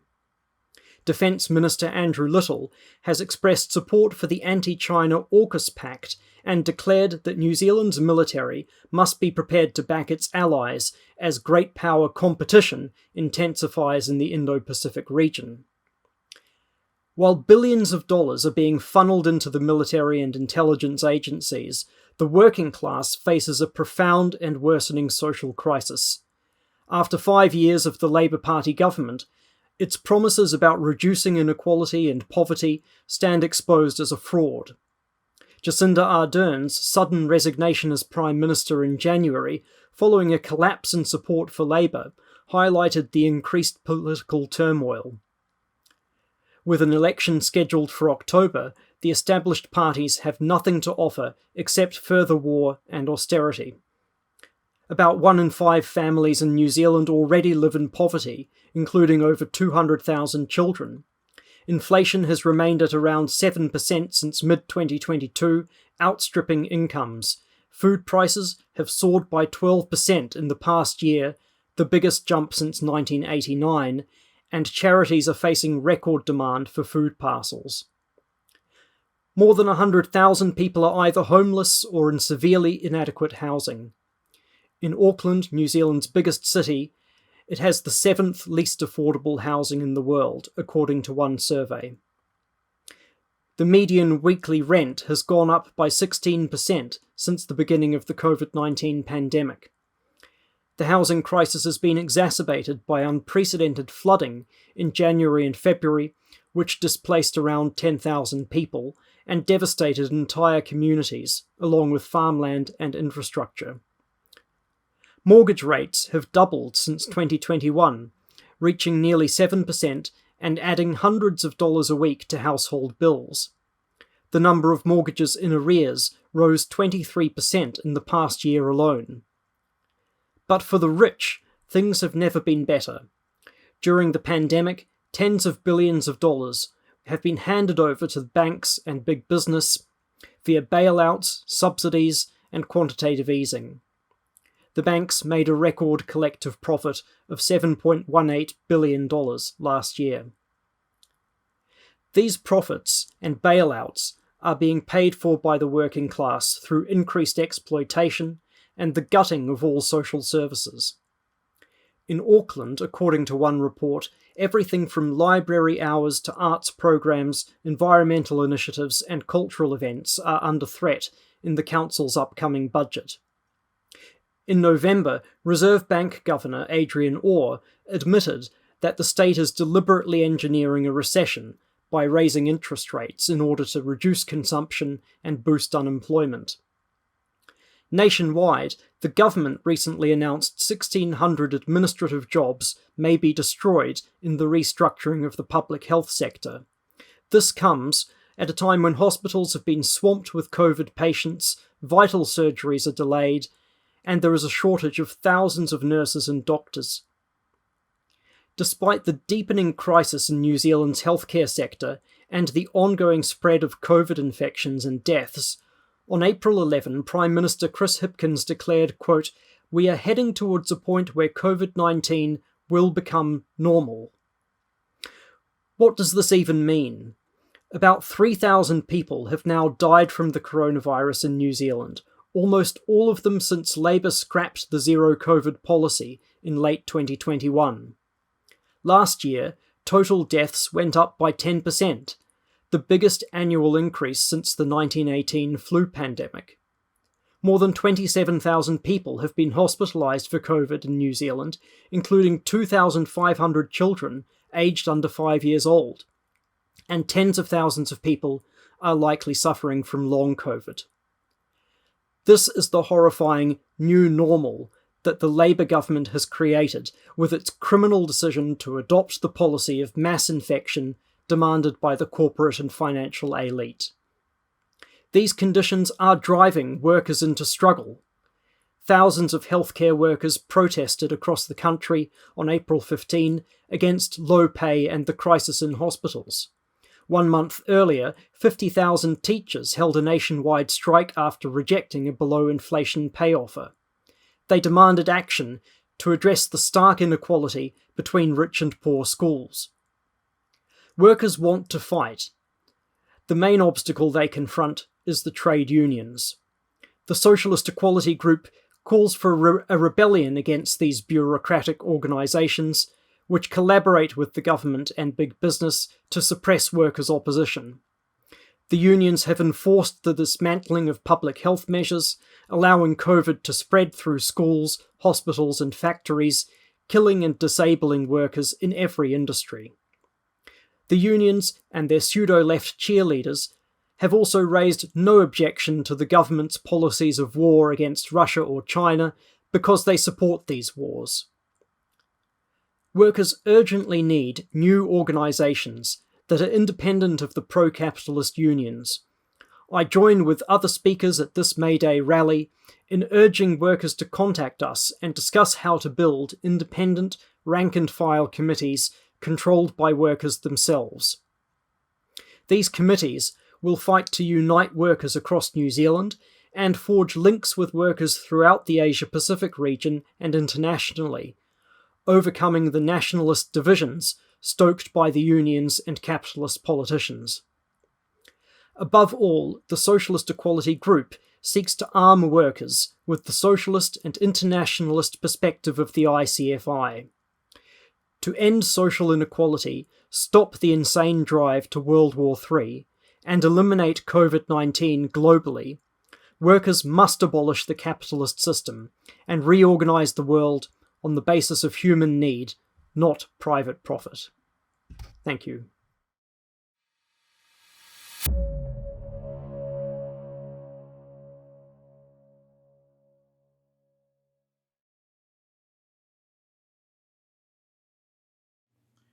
The Ukraine war, like the COVID-19 pandemic before it, has laid bare the true brutish, predatory character of Canadian capitalism.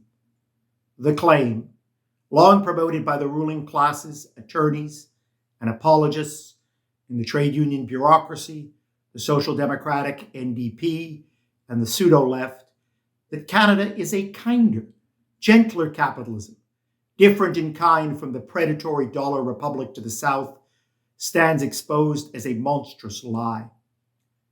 Canadian imperialism has played an outsized role in preparing, instigating, and prosecuting the US-NATO war on Russia.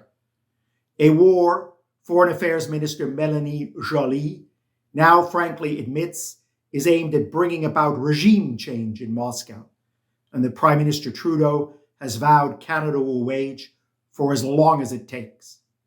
Since the start of the war, Canada has showered Ukraine with more than $8 billion in military and other aid, including tanks, artillery, and advanced air defense systems.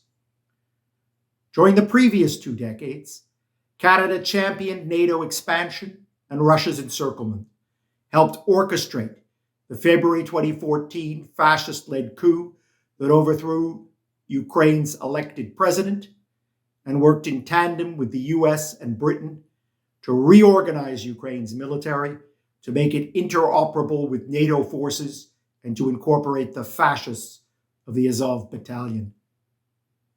Canadian imperialism played a particularly important and foul role in the war's political, ideological preparation through its decades-long alliance with the Ukrainian far right.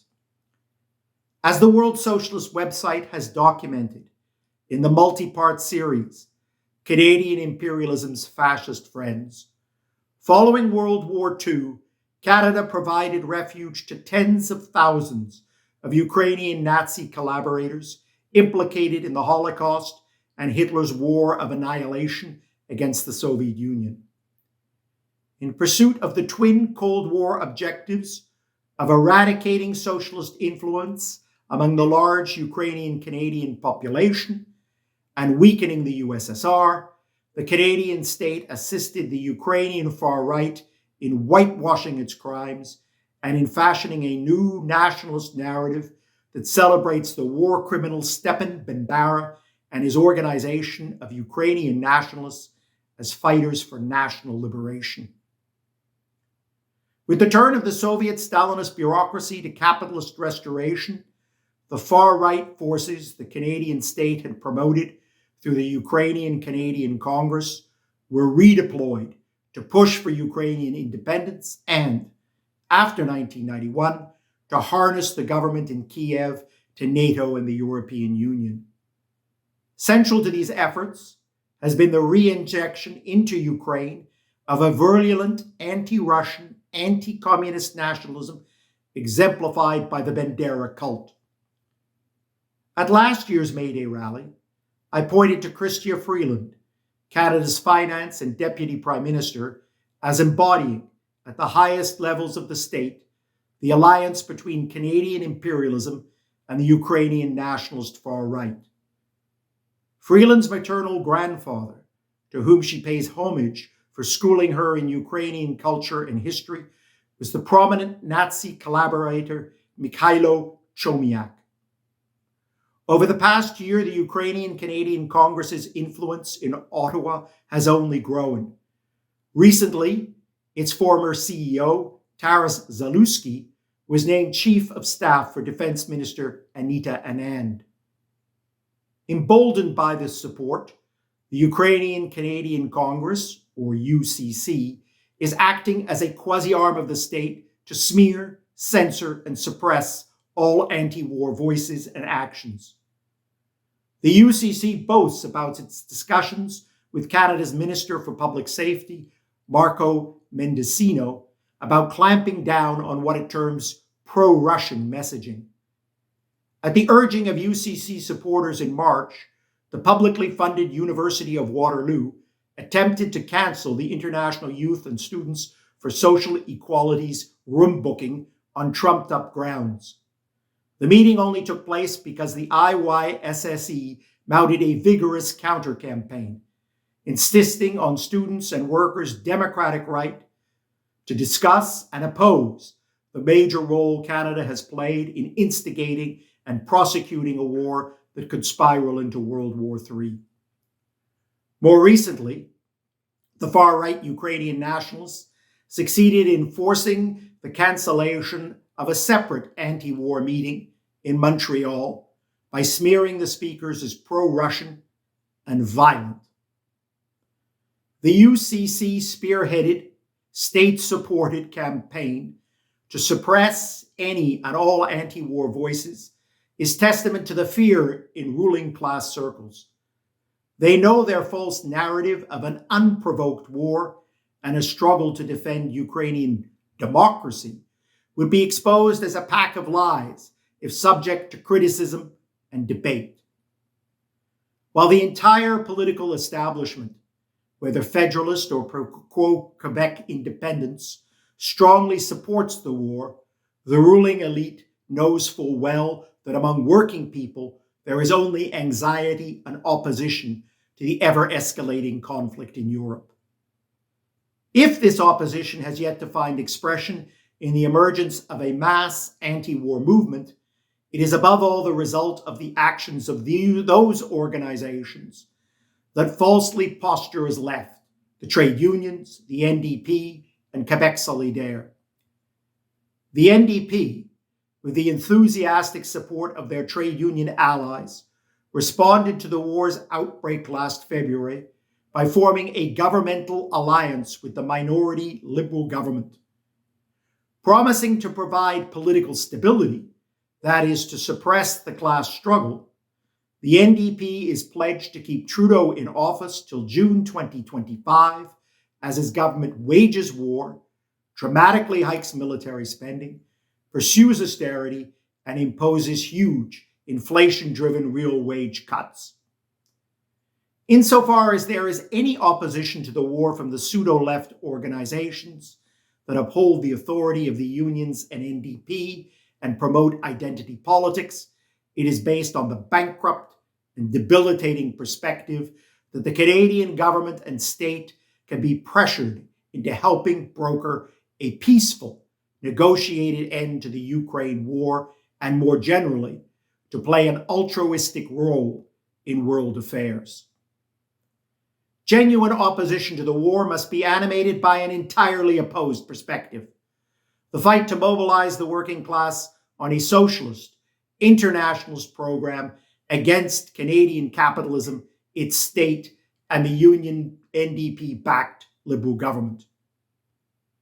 Contrary to the claims of the left nationalists, who depict Canada as a chaste virgin, manipulated by the evil Uncle Sam, Canada is a rapacious imperialist power, one that has forged a privileged and lucrative partnership with the most powerful capitalist power of the day, Britain in the 19th century, the US for the past 8 decades, in pursuit of its own imperialist interests and ambitions.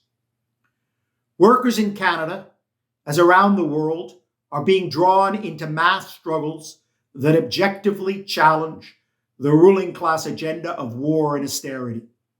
The task of the hour is to transform these struggles into a politically conscious movement for socialism.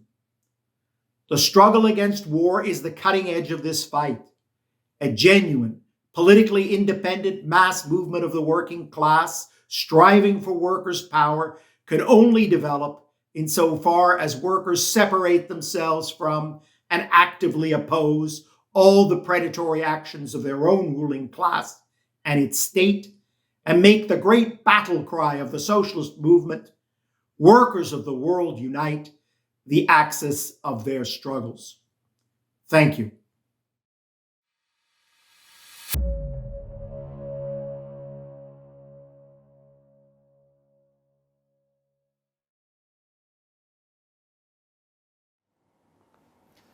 Today's rally has given powerful expression to the international unity of the working class and the global perspective advanced by the International Committee of the Fourth International.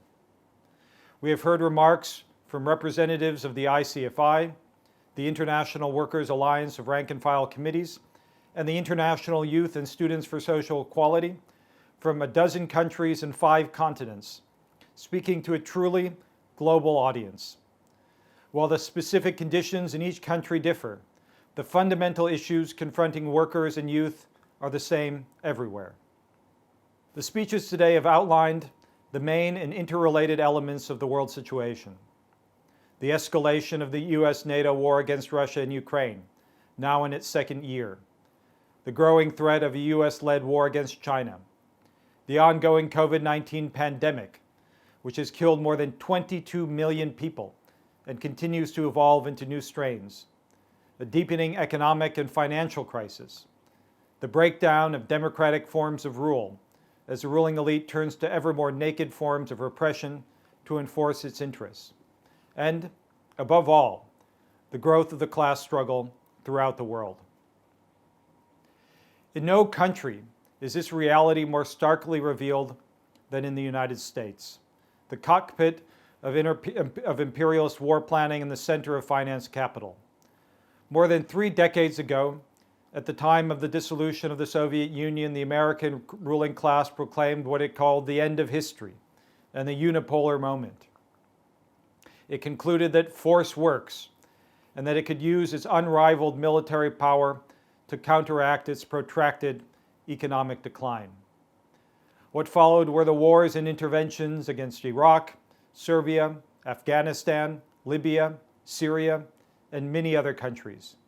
Millions of people have been killed, and entire societies devastated.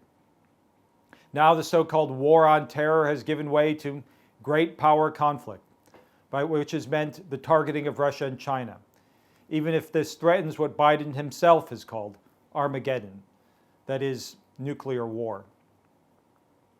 Unending war, however, has not ushered in an American century, but a series of ever more extreme economic and political crises.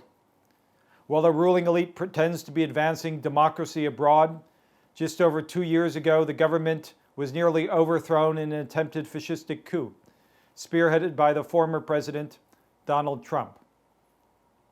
The coming to power of Biden has done nothing to resolve the contradictions that have so completely eroded the basis for democratic forms of rule in the United States. On the contrary, in his attempt to establish a fictional national unity on the basis of war, Biden has worked to rehabilitate and strengthen the Republican Party. In the coming election, the population of the United States is to be presented with a so-called choice between perhaps the 2 most hated political figures. The current president, Biden, who can think of nothing but a war, and the fascist conspirator himself, Donald Trump.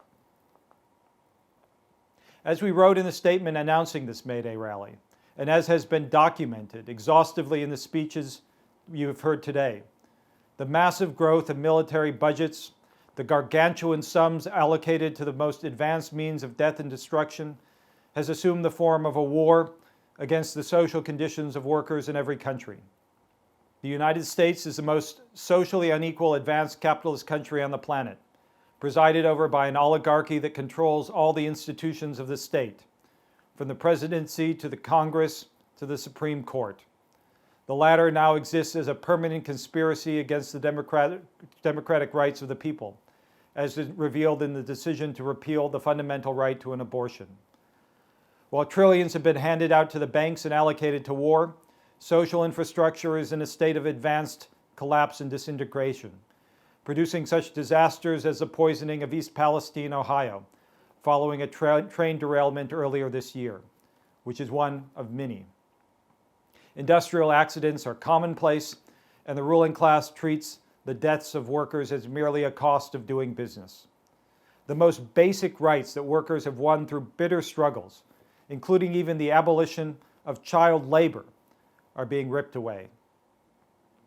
In its response to the pandemic, the American ruling class led the way in the ruthless prioritization of profits over lives. More than 1 million people have died of COVID in the United States.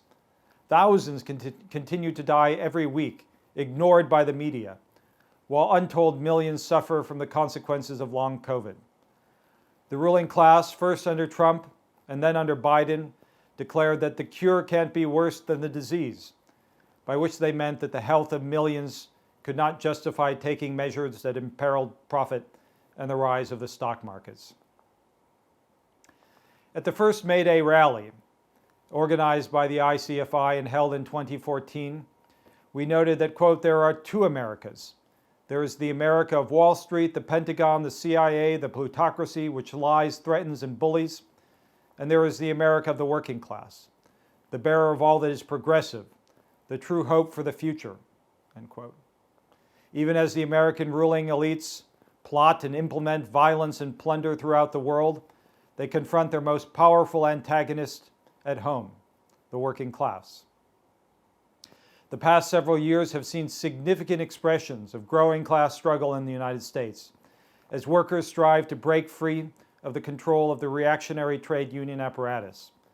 This includes the wave of teacher strikes in 2018, the strike by 40,000 GM workers and 30,000 Chicago teachers in 2019, the walkouts of auto workers at the beginning of the pandemic, which forced the initial shutdown of production, the wave of struggles by educators against the homicidal school reopening policies, the walkout of 3,000 Volvo Trucks workers in 2021, a whole series of strikes and protests involving nurses and other healthcare workers in opposition to the disastrous state of the healthcare system, enormously exacerbated by the pandemic. The protracted battle of more than 120,000 railroad workers last year against contracts that were ultimately imposed by force through a vote of Congress, backed by the Biden administration. This year has already seen a series of strikes by academic workers, while auto workers in the US and Canada are preparing for a major battle as contracts expire at the Big Three in September. The development of the class struggle in the United States is part of a global upsurge, as the speeches today have documented.